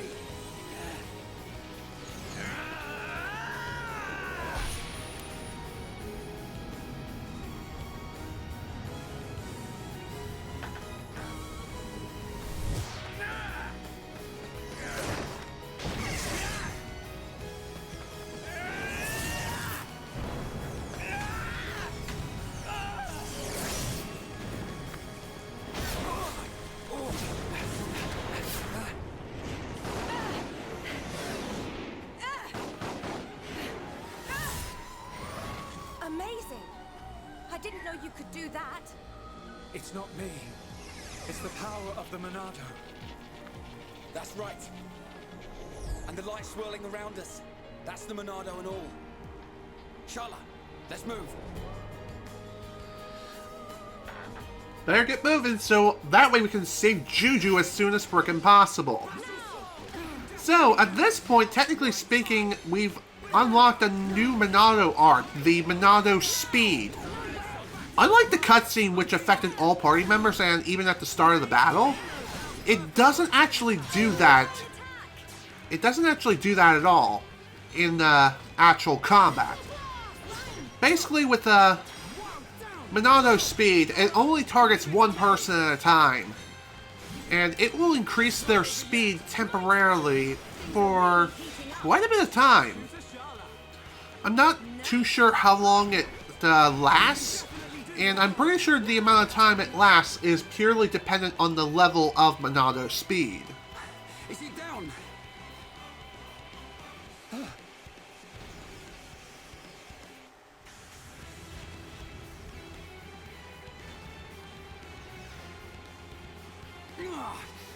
here! It's up there! Let's go after it! Right! Alright. Time to continue our pursuit.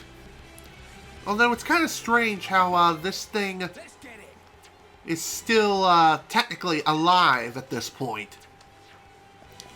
Also, the reason why I changed back to Shulk here was because just so I have an easier time of getting everyone up to speed, if you know what I mean. In other words, enchanting everyone.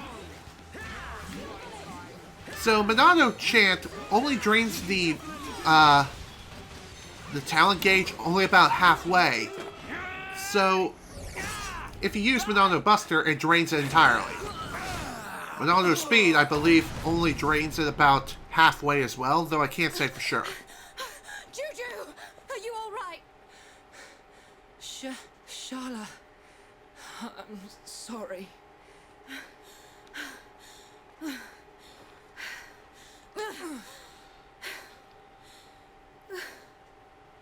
I'm so glad you're okay. Hey, looks like we changed the future. What's up? Well, it's just that can't have been the Mechon from my vision. Yeah, weren't it supposed to be that one with the face? I guess we changed more than we expected. I don't think so. Shulk? No. Something's not right. Exactly. Here he is! Juju!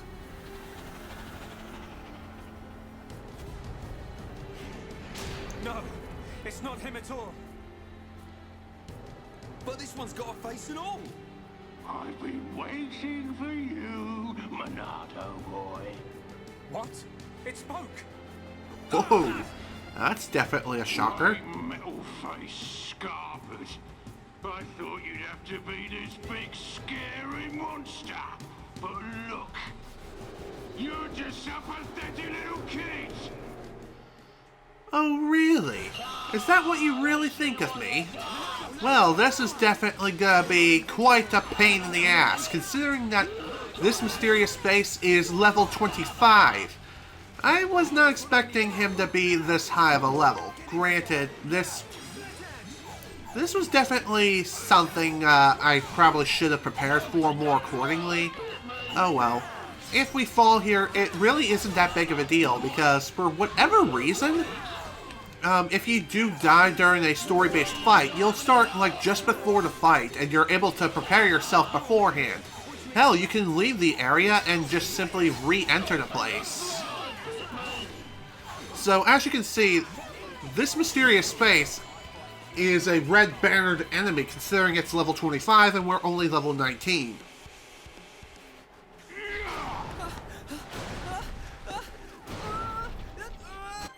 I haven't really, I was trying to mention this, but then the cutscene kind of interrupted things, but as you saw, we weren't really dealing a whole lot of damage or doing anything whatsoever.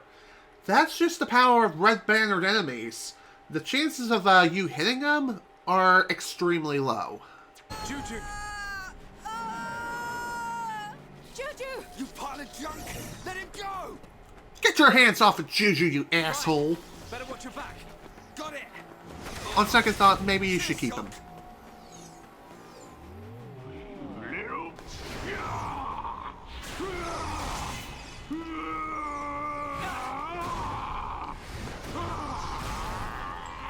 Why? Why can't I use the Monado? It's only the ones that have faces. But I can still see what it's going to do. Just like before. Nice tricks you got there, Pipsqueak. Darting around the place. That's the Monado's power. Won't matter, you're still flesh and blood, and I reckon you're nearly done. Behind you! Shulk! Leave these to me! Don't take him out! Yeah, got it.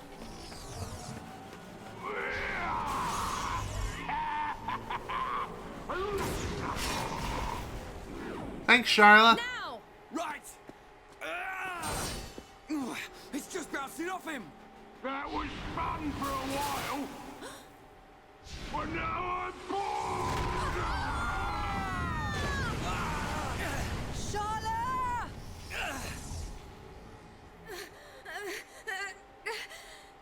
Oh boy. Time to finish you off! Shulk, look out! Looks like my time here's up.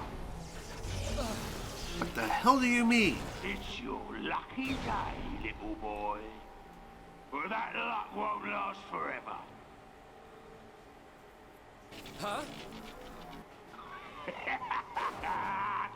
I'll keep hold of this brat. If you want him back, you better come to Colony 6. But you'll have to be quick. I'm feeling hungry. You're gonna pay! I can't wait to grind you all into dust! Sharla! Sharla! No!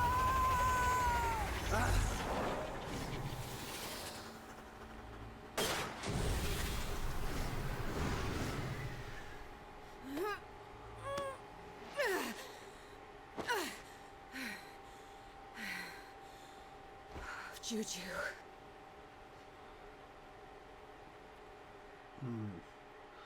Well, that is unfortunate. Poor Juju.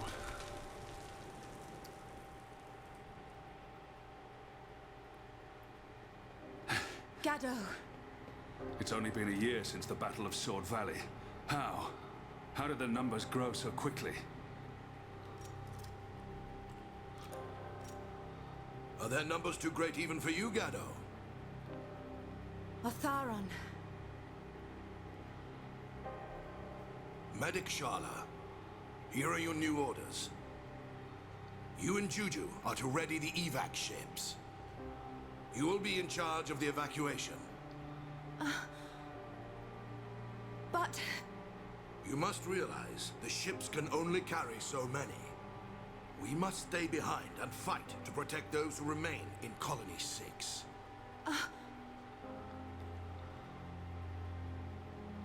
I'll be fine. I'll be able to keep my mind on the battle, knowing you're safe.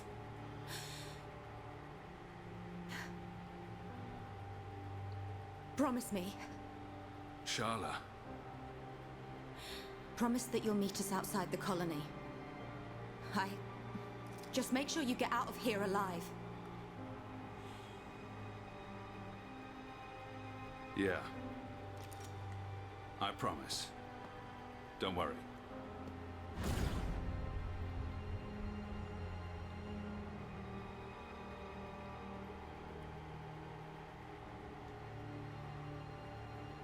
Gado, a promise is a promise. And until I see you again, I will protect everyone.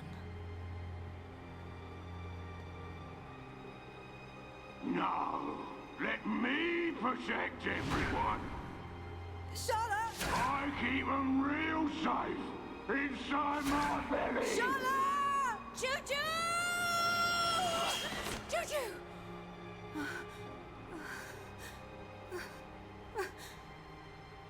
Where are you?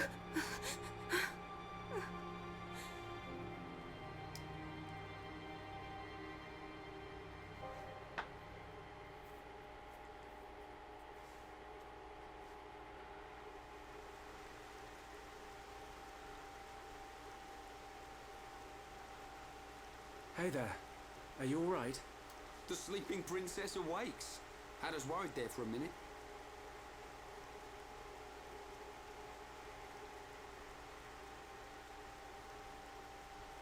How long have I been out? Huh? How long have I been unconscious? 4 hours, I'd say. I've got to get out of here. Hold up. Mind if we go with you? You're gonna bust into their base, right? We want a piece of them too. Really? Truth be told, we were gonna leave without you. But the thing is, I get roughed up a lot, and we don't know anyone else who can use ether. Well, besides Shulk. but I guess he's not as proficient. Thank you both.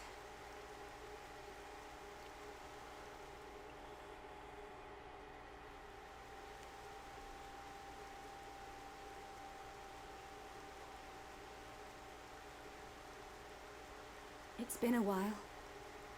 And it's just... I never imagined I would go back to Colony 6 like this. I'm sorry. Lost myself for a minute. We can get to Colony 6 from the valley where Juju was taken. It's this way.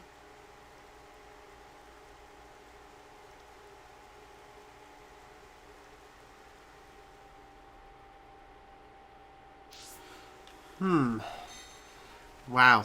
As you can see, Juju is not exactly in the best of places right now.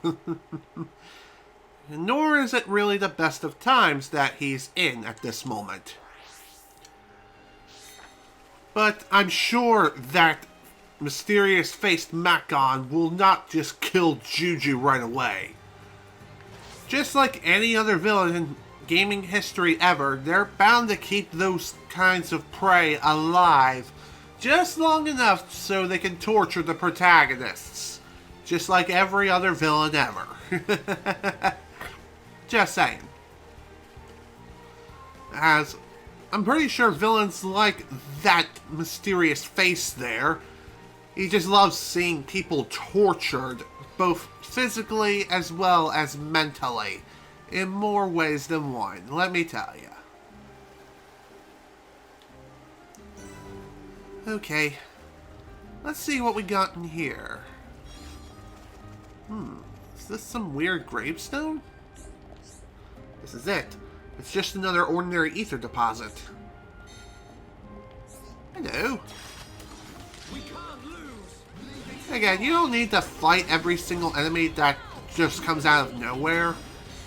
In fact, if you're fast enough, you can just simply examine the area, fast travel back to the quest giver, and then just proceed as per usual.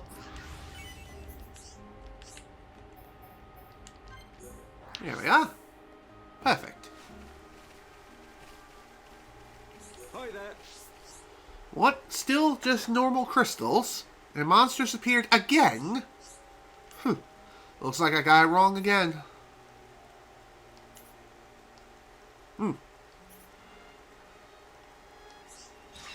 Well, thanks for the reward regardless, but you really shouldn't keep up this crap. Otherwise, it's going to get you into a load of trouble in more ways than one. Hi there.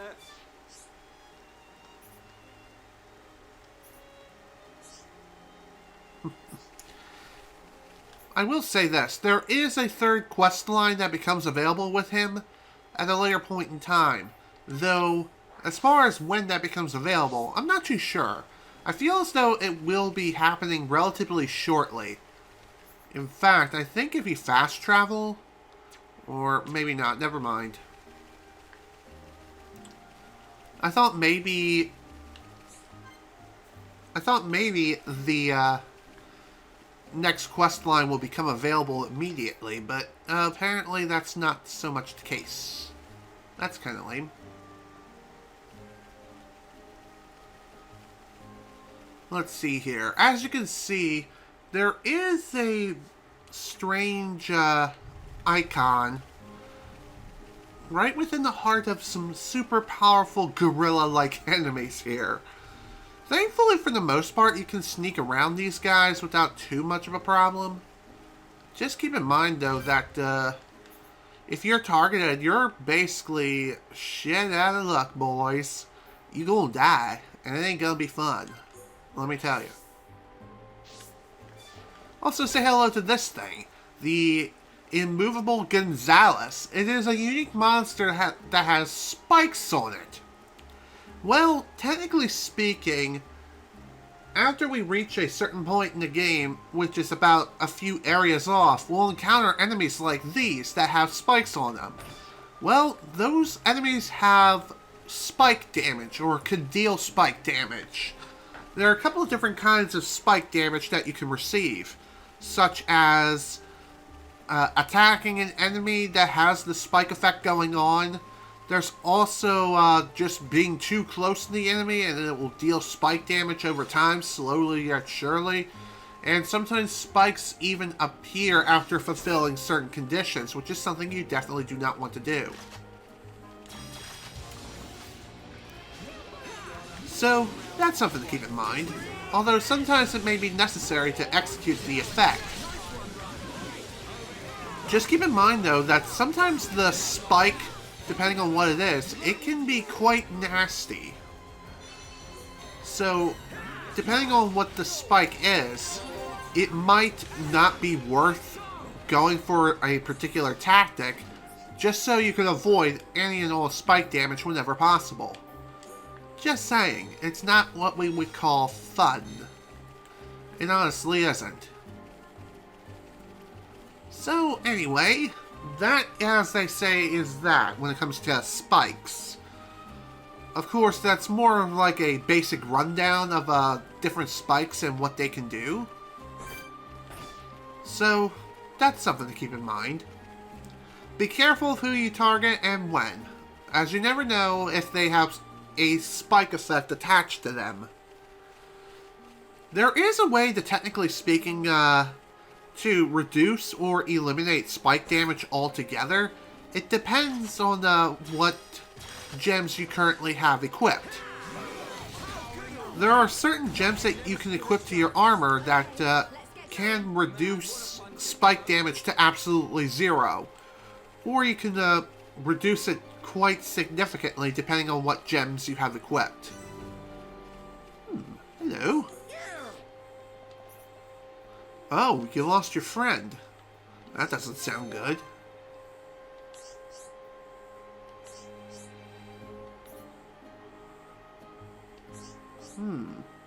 You have any idea where you could have gone?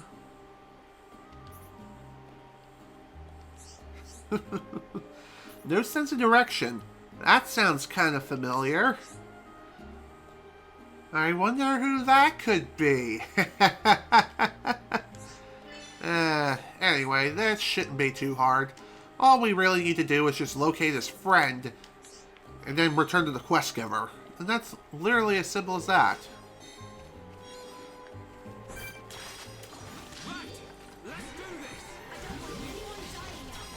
Thankfully, his friend really isn't too far off from where we are currently. Just one thing to keep in mind, though, is that it might take a little bit of time to find him. And when I say a little bit of time, it really isn't that much time. As far as where he is, thankfully I do know where he is. Although, before I head down that way, I first want to head this way. As, believe it or not, there is another fast travel point that I kind of want to mark on my map. As doing so will allow me to be able to fast travel to this location and get to this quest giver just a little bit sooner. Then again, I just want to mark it on my map regardless. It's always a good idea to explore these maps and mark as many landmarks as possible, as you never know. You might come across some problems later down the line. There is one other thing I haven't mentioned yet, and that is, you may notice these blue orbs around this area here, and that is, if you're in the middle of a battle, or if you initiate combat and you get into combat, you won't be able to pick up any of these blue orbs whatsoever. Same also holds true for items that are considered red orbs, aka key quest items. So, that's something to keep in mind. Let's see. Is there an item down here that I need to look for? Well, technically there kind of is. A couple of blue orbs. I haven't mentioned this yet, but you can receive fall damage if you fall from too great of a height. You'll know you'll receive fall damage if you feel the controller vibrate. However, if you don't have rumble in your controller and you're using a third-party one that doesn't have rumble, then just keep in mind that if you fall for a extended period of time, which is roughly 5 seconds or more, you're going to receive fall damage. And this fall damage is purely percentage based. So basically, if you fall for a great period of time, you can receive either 95 to 100% damage. In other words, it'll kill you instantly upon landing on the ground.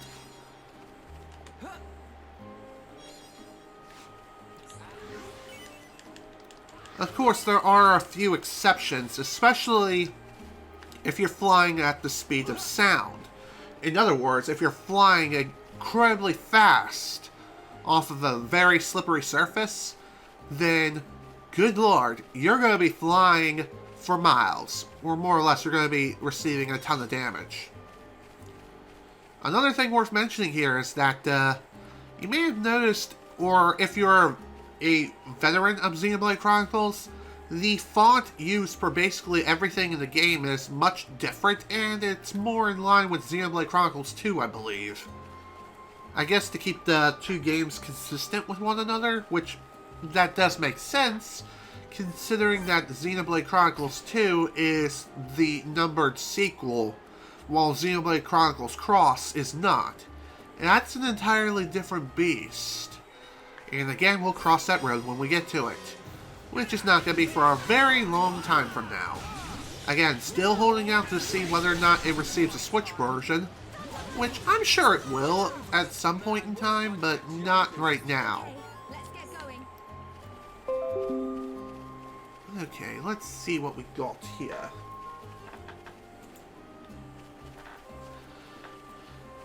Believe it or not, the reason why I'm heading over here is to mark another location. Funny enough, marking locations on your map doesn't mean that doesn't really award you all that much experience. You'll receive a lot more experience when exploring high-level areas and when you discover secret areas as well. Secret areas, my god. It really is quite a spectacle for sure. So let's see here. It might not be a bad idea to explore these caverns. Granted, you won't be able to get very far considering that the enemies around here are pretty powerful arachnoids that will wreck your face in if you get too close to them. Or if you poke them the wrong way. Even so. Just saying.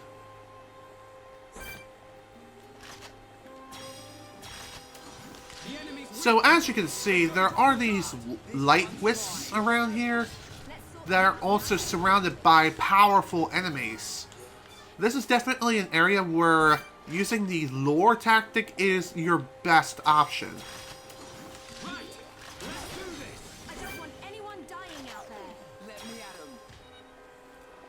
And if you want to ensure that an enemy is not going to be luring in its powerful friends, don't be afraid to use the lure tactic and then move a bit of a distance away from the powerful enemies. Just to put it in a more favorable area, if you know what I mean. Just saying, it's something that might be pretty handy in more ways than one. Just saying.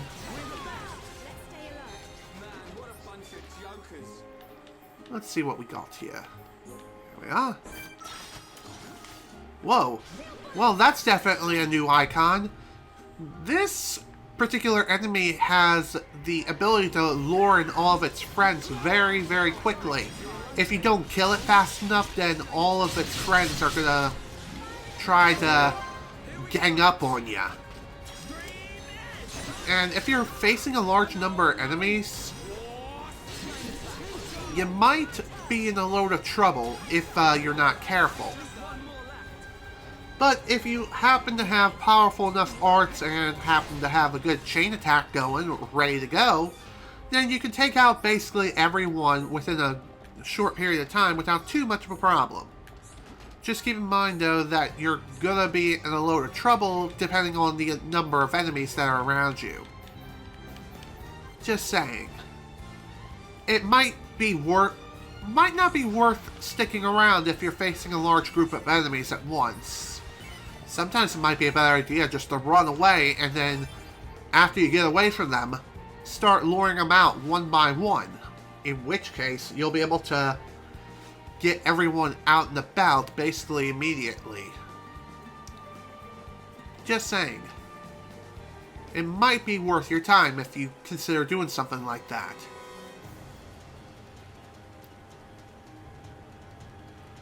And like I said, if you happen to attract the wrong enemies towards you, you can always disengage from battle and run like a frickin' pansy. Trust me. It's a good idea to do this if you're at a very low level. One other thing I haven't mentioned yet, which is a very basic mechanic, and that is, if you happen to get engaged in battle, you can't bring up the menus, which is pretty obvious. Whether it be the system menu or just the regular menus in general. That's something to keep in mind, and it's pretty damn important that you do.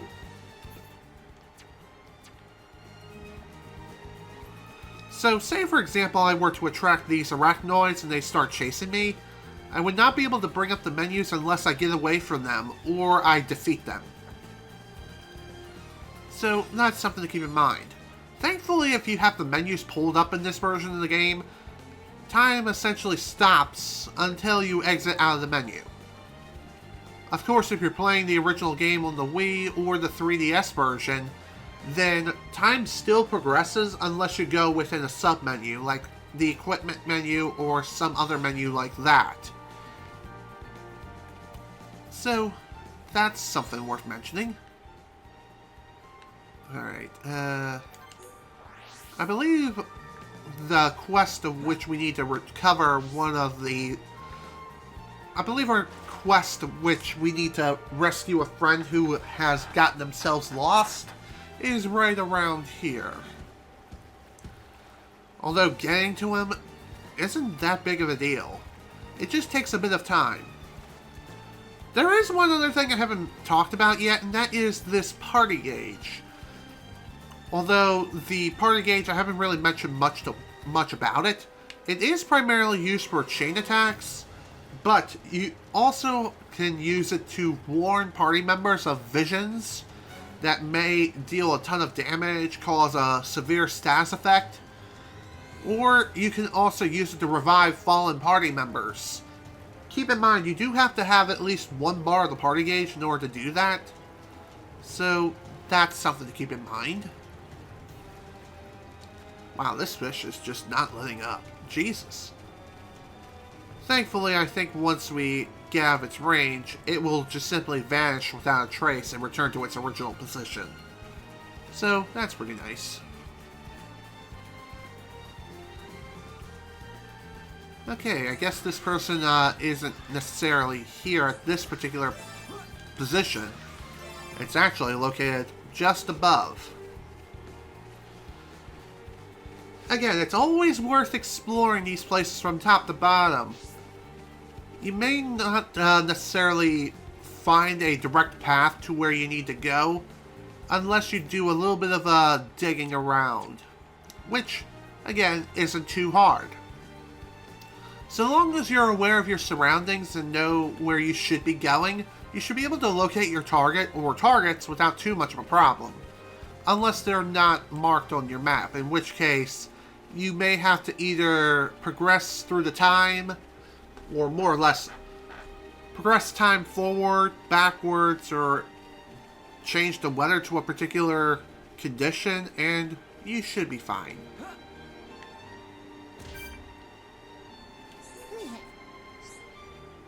Out on an adventure, eh?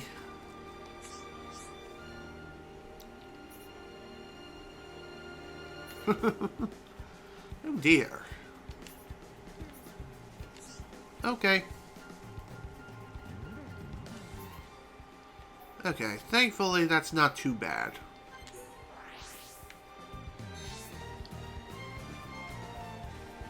Alrighty. So at this point now we can return to the quest giver, which thankfully isn't too far off from here. There we are. You did. Let's keep on going like this, guys. one other thing worth mentioning here is that sometimes when you're hunting down a particular species of enemy, you kind of have to pray that you get good RNG to make it so they drop a particular item you're looking for. And sometimes that can be a lot easier said than done. Here we are. Got the last of the Brog meat. So that is awesome. Might as well kill two birds with one stone, am I right? I know I'm not necessarily progressing through the story at a very fast pace, but like I said, this game heavily rewards you for exploring and just taking on quests, taking on as many as you can, and just exploring the world to your heart's content.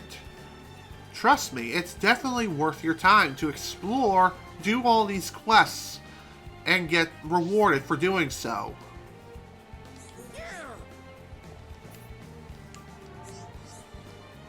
Glad everything worked out.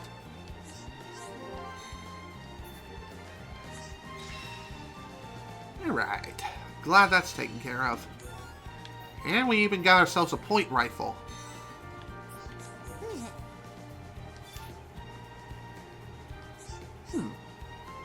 Opon's secret present.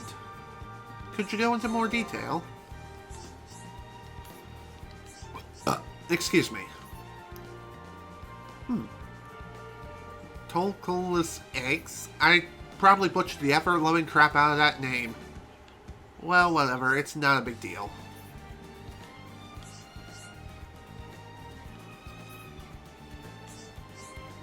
Okay, sounds like a good idea to me. It's kind of funny considering that these two Nopon here just have nothing better to do than to jump up and down all day in front of a campfire.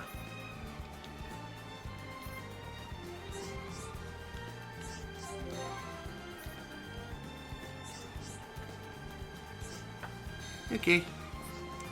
By the way, I'm pretty sure this quest has key items that we need to keep in mind that we need to pick up. As these items cannot be collected beforehand, I think in order to get these items to even show up, you do have to start the quest. There are some quests that require you to get key items that you can't get your hands on beforehand, and instead you need to start the quest in order to get these items to show up. So, again, something else to keep in mind as you're exploring the world and playing through the game. Okay, there was someplace else I wanted to go here. I think it was someplace over here now that I think about it. Yeah, that sounds about right. Okay. Man, it sure is hot right now. Well, considering we're at near the end of August, that should be expected. It's kind of funny as of right now, even though it is considered quite hot, it's raining. At least where I live.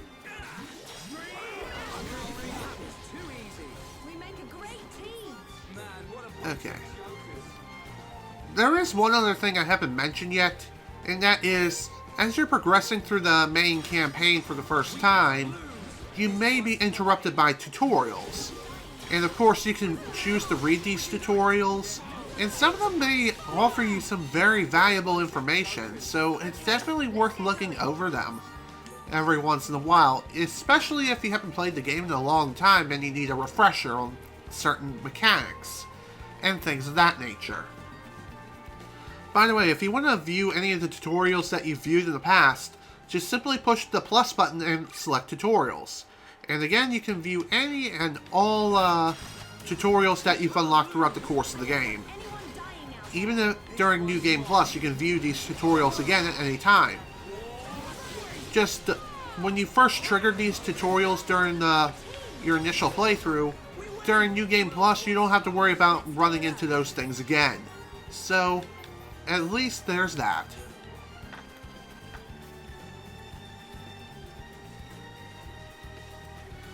Okay, let's keep on moving.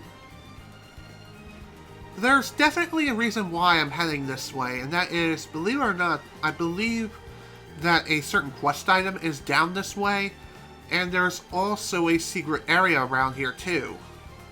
So, that's something else to keep in mind.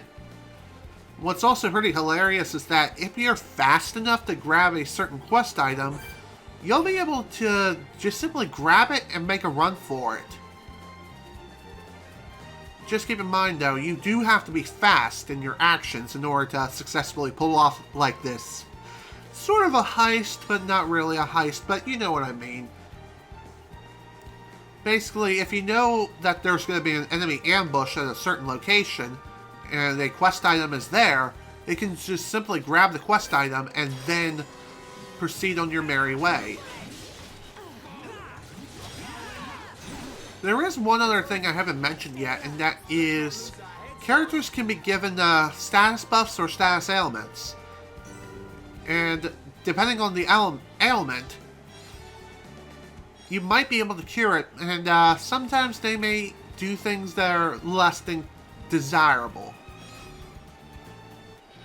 So as you can see, there's this clifftop Byron that is considered a unique monster. And since I was fast enough to grab that unique item before it spawned, I was able to grab it and I was able to make my grand escape without too much of a problem. So that's pretty nice. So that means I can just simply proceed without too much of a problem. I can always go back and fight it again at a later level if I so wish. Or I can always crank up my level... Damn it. I can always crank up my level up to its level, or level 99, and just kick its ass immediately. Oh, sweet. There's our first secret area, the observation platform. Pretty nice, all things considered. By the way, it too has, I think discovering your first secret area gives you an achievement, and it's marked in your Trials achievement. So, that's something worth mentioning.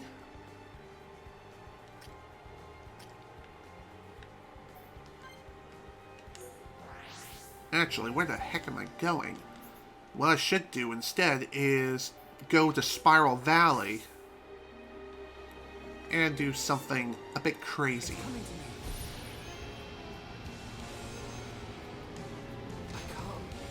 Go on. Everyone's going to die if I don't do something.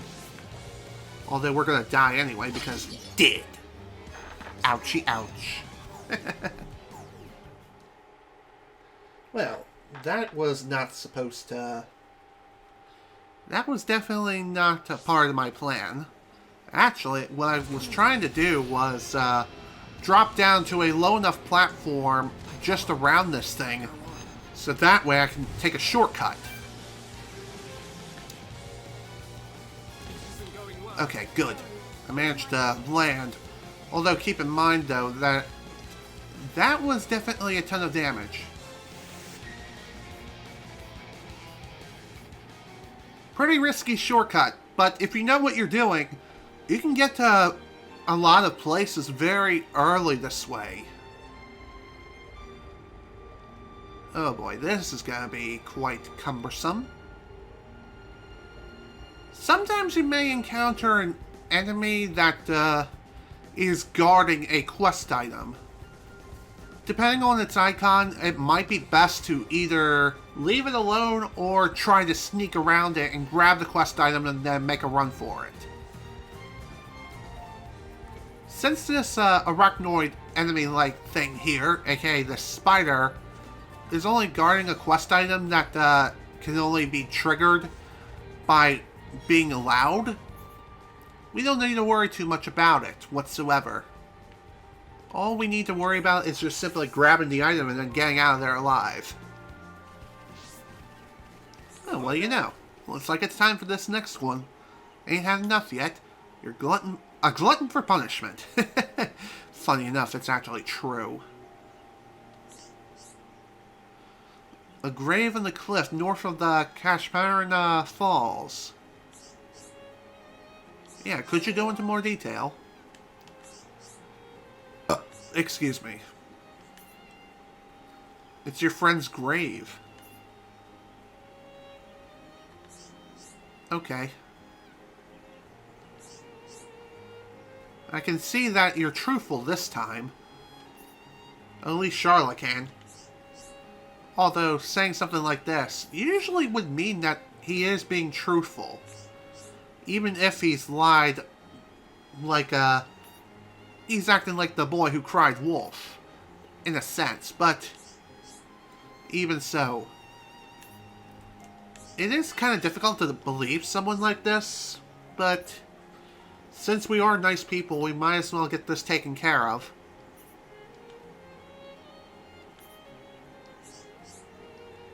Alright, this shouldn't be too bad.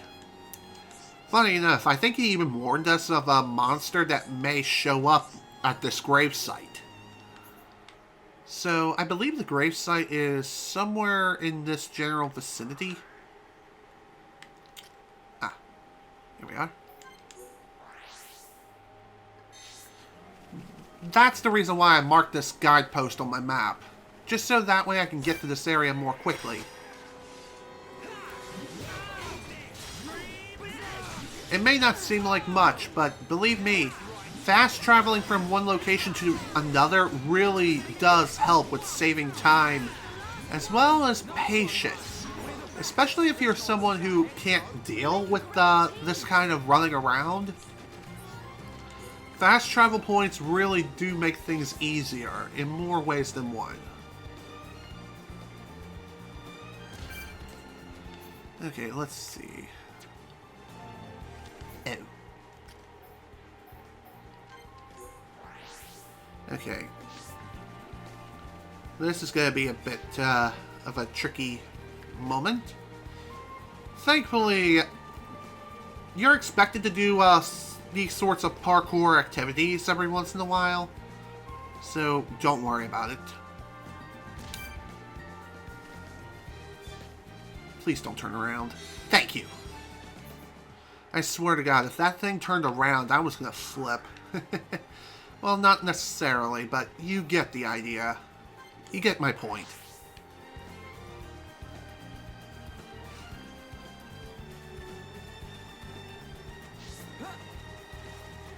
Okay.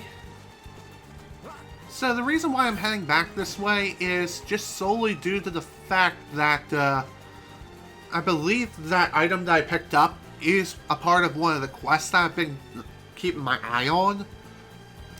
And again, if you see a red exclamation point, that means that there's a quest item in that general vicinity. And if you see a blue one, that means that's a quest item that you're currently tracking. So again, something to keep in mind. And the quest item can be anything from simple items to monsters themselves. There you go, here's your thing. Now do the thing! Oh, wow. It seems that this thing has some short-term memory loss issues. Oh dear. That was definitely something.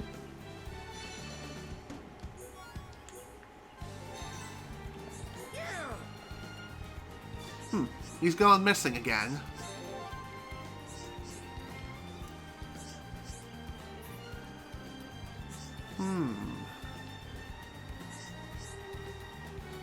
What is he playing at exactly?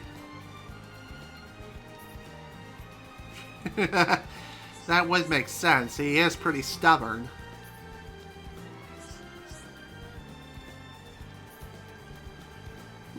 That seems wonderful.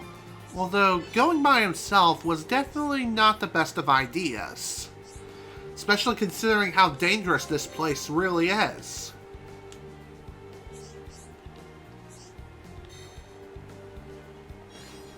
Okay, let's see here. I think the best course of action would be just to head over to this area, and then proceed. One other thing worth mentioning here is that enemies that have a vision range, their range is relatively limited, so you don't have to worry about an enemy spotting you from across the map. At least 99.9% of the time, that's the case.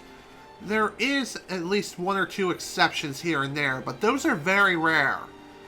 So, again, just a bit of food for thought, I guess, worth mentioning.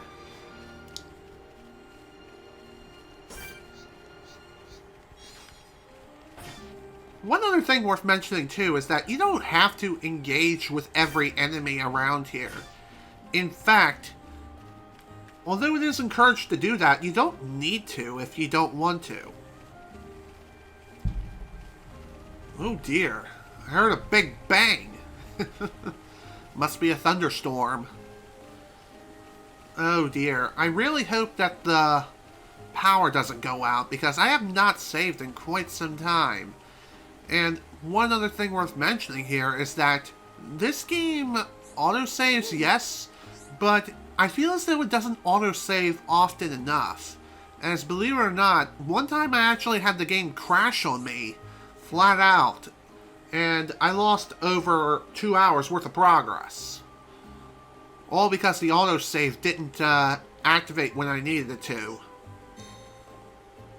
Thankfully, the game does autosave fairly often, but like I said, it's not enough in my honest opinion. It only autosaves when you transition from one area to another, or when you fast travel, or if you die, or something like that. Basically, if you are spawning somewhere else, by means of either fast traveling or by getting killed, then obviously you're not going to be saving often. So basically, in order to circumvent this issue and work around it, it's wise to save as often as you can. Just one other thing to keep in mind, though, is that you only have access to 3 save files. And this is on a per-profile basis, though. But if you're playing the original game on Wii or 3DS, then that, unfortunately, really isn't so much the case. Excuse me. The heck? Why is there an exclamation point here? This is gonna hurt, isn't it? This isn't going well. Okay. Don't give up. I'm right next to you. Oh boy. Hi there. How you doing, buddy? Thankfully, this thing isn't that powerful or that strong. All we really need to worry about here is just taking care of the enemy as quickly as possible. There we are. Unlike other quests, this one, you kind of need to kill the enemy in order to complete the quest line, if you know what I mean. Alrighty then. Let's see here. This is probably going to take a bit of time to get back to where I need to go. So, in some instances, it may be faster just to simply fast travel from one point to another. It depends solely on where you are and where you end up.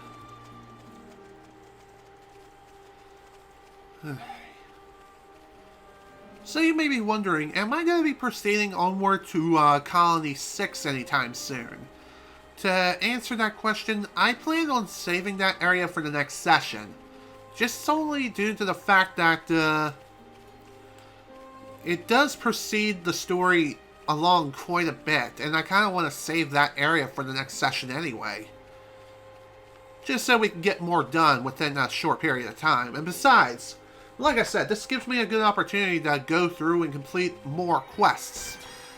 And honestly, completing these quests really isn't that hard whatsoever.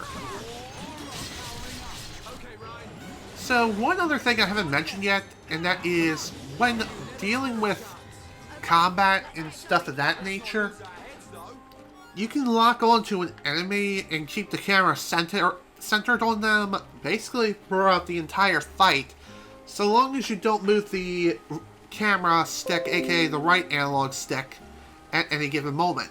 Doing so will disengage the lock and will more or less give you a free camera view. One other thing to keep in mind, though, is that upon engaging the free camera view, if you wish to re-lock onto the enemy, just push in the right analog stick while keeping yourself locked onto that enemy. Trust me, you'll thank me later if you're playing the game without a Switch Pro controller. Just saying, it's not something what we would call fun. As playing the games with the game with a Joy-Con, or with Joy-Cons only, I would not consider that to be a very comfortable experience. Honestly, it's a better idea to play these games with either a Switch Pro controller or a third-party controller that is similar to that of the Switch Pro controller. Just saying. It's just more comfortable for someone like me who has giant gorilla hands, if you know what I mean. You never know. Some people find it more comfortable to play with the Joy-Cons rather than the Switch Pro controller, and that's perfectly up to them. However you choose to play these games is entirely up to you. Just one other thing worth mentioning here is that not every Switch game supports the Switch Pro controller, which is dumb and weird at the same time. Especially when it comes to certain games that really would benefit from being able to play it with a Switch Pro controller. Just saying. It's really dumb and really weird at the same time. It's kind of annoying too.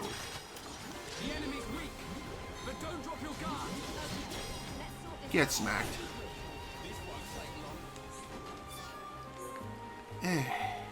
Still not what I'm looking for.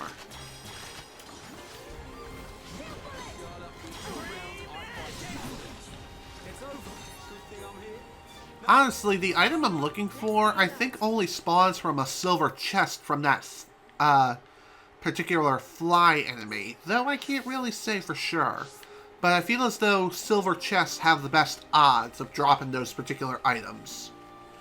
Basically, when it comes to the different rarities of the chests that you can get your hands on, the higher the chest rarity that drops from the enemy, the better odds you're going to get of getting good items. Of course, this isn't always the case, but I'm just saying. Believe it or not, you can actually save scum to get more favorable RNG when it comes to particular enemies and item drops and things of that nature. So if you're hunting a particular item, it may not be a bad idea to first spawn the chest, then save your game, afterwards open the chest, see what you get. If you get what you're looking for, great, then just move on. Otherwise, just leave the items behind, reload the game, and thus open the chest again. It's that simple. I know it seems kind of cheap to do something like that, but trust me, it works. It honestly does. And it's actually quite effective when trying to hunt down certain items, especially ones that are fairly annoying and rare to get your hands on. Okay. There is one other thing I haven't mentioned yet about the party gauge, and that is, when you're outside of battle, the party gauge drops over time. Granted, it's fairly slow, but it is a pretty noticeable pace. But keep in mind that depending on certain conditions, you can actually slow down this gauge even further to make it so it hardly drops at all. It really depends on how you have things set up.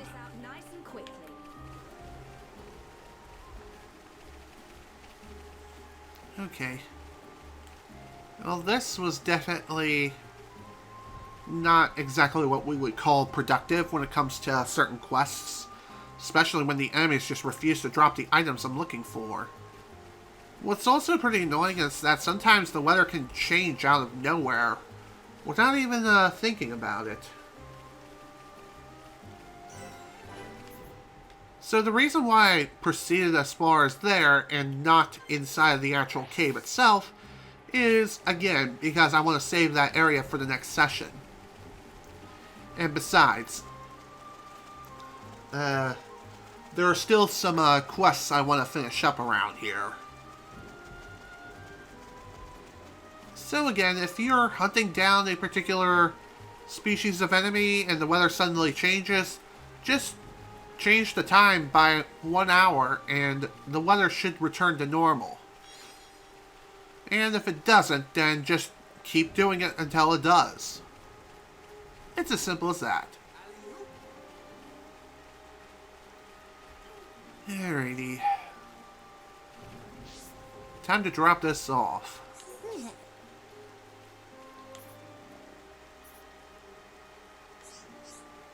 Well, definitely glad everything worked out.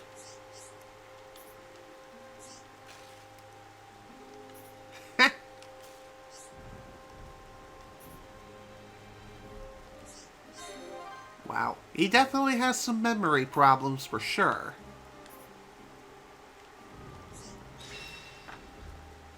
Well, I'm glad that's taken care of. And again, like I said, you can get some pretty nice items after completing certain quests. And just completing quest lines altogether. It's definitely worth your time, for sure.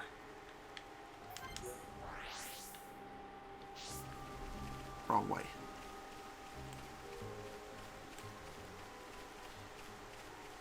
Okay. Let's see what we got over here.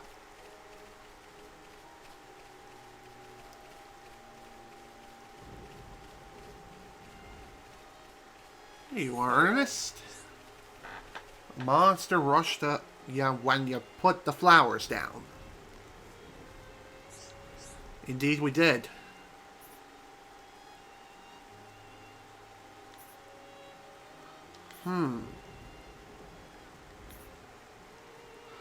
Aw, that would make sense. And it also makes perfect sense why you don't trust anyone. It's hard to trust people, especially nowadays.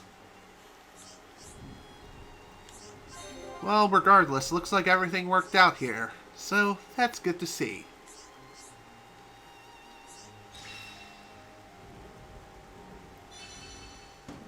Good old grand boots. That's nice. And let's see here. I do know that there's more of the Gaur Plains that I could explore. And honestly, it might not be a bad idea to do that. Let's see. Perhaps I'll take a look at this one.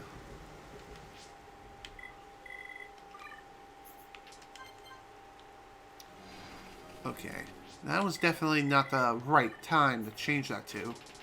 Oh well, no big deal. I can just change it back tonight, no problem. Bada bing, bada boom. There we are. So, like I said, this whole quest tracking feature is definitely a huge godsend, considering that a lot of these quests are purely fetch quests. Okay, that was definitely productive. More productive than I was expecting.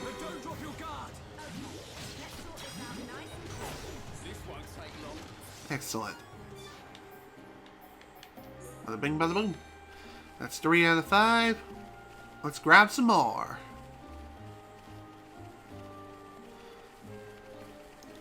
Honestly, I feel as though the best odds of getting your hands on certain quest items are from mainly silver chests as well as gold chests. Wooden chests, however, have the lowest odds of getting the items you're looking for, and most of the time, wooden chests only give you about 1 item most of the time. I think I just repeated myself again, dang it. Well, regardless, you get the idea of what I mean, hopefully, don't you? If you do, great. If not, oh well. I explained it the best I could, and hopefully it wasn't too confusing.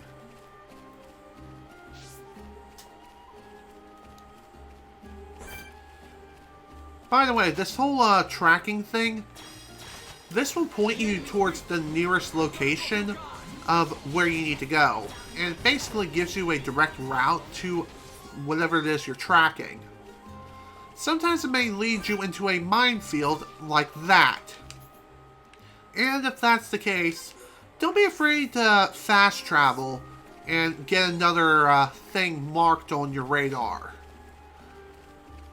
Hell, fast traveling is honestly the best way of getting particular items you're looking for and getting enemies to spawn in the right locations, if you know what I mean. The enemy's weak, but don't drop your guard. This won't take long. Get smacked. The enemy's weak. I know I could technically level myself up to level 99 and just completely wreck everyone's faces in immediately. And honestly, yes, that would be faster, but I would then have to drop everyone's level back down to where it was previously, and, not really needed right now. And like I said, it's not like I'm going to be using expert mode forever or anything like that. It's only for until a certain point in the game. Nice swing and a miss. That's the thing about lures. Sometimes you might miss your target, which is rather annoying.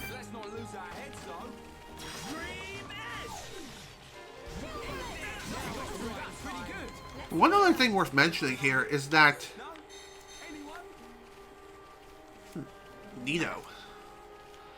As I was trying to say, one other thing worth mentioning here is if you happen to target an enemy, you can initiate the battle by using an art and smacking them upside the head, giving yourself some armor, etc., etc. However, if you initiate battle with an art and it happens to hit the enemy or attract them, then you won't be able to get the battle start affinity.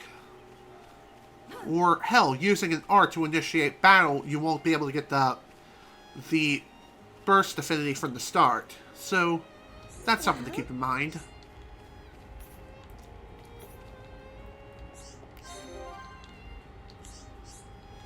Alright, well, I'm glad everything worked out here.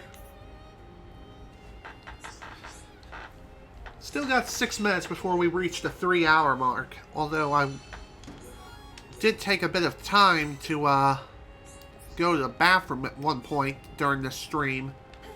It did take a bit, but it wasn't that long. Oh, okay. We have another heart-to-heart we can view right now. What's on Ryan's mind? Okay, let's give this a look.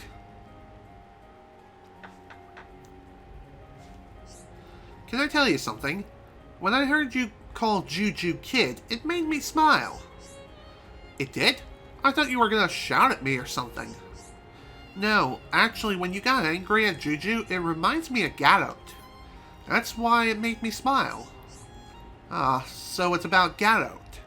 Hey, between me and Gadot, who would win in a fight?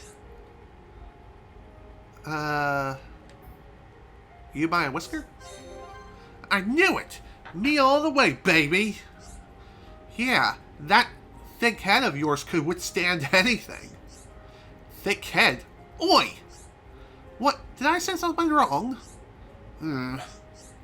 I was joking, Ryan. Don't be so serious all the time. But you said it's only 'cause of my thick head. That's one reason. I didn't say it was the only reason. Then what else have I got?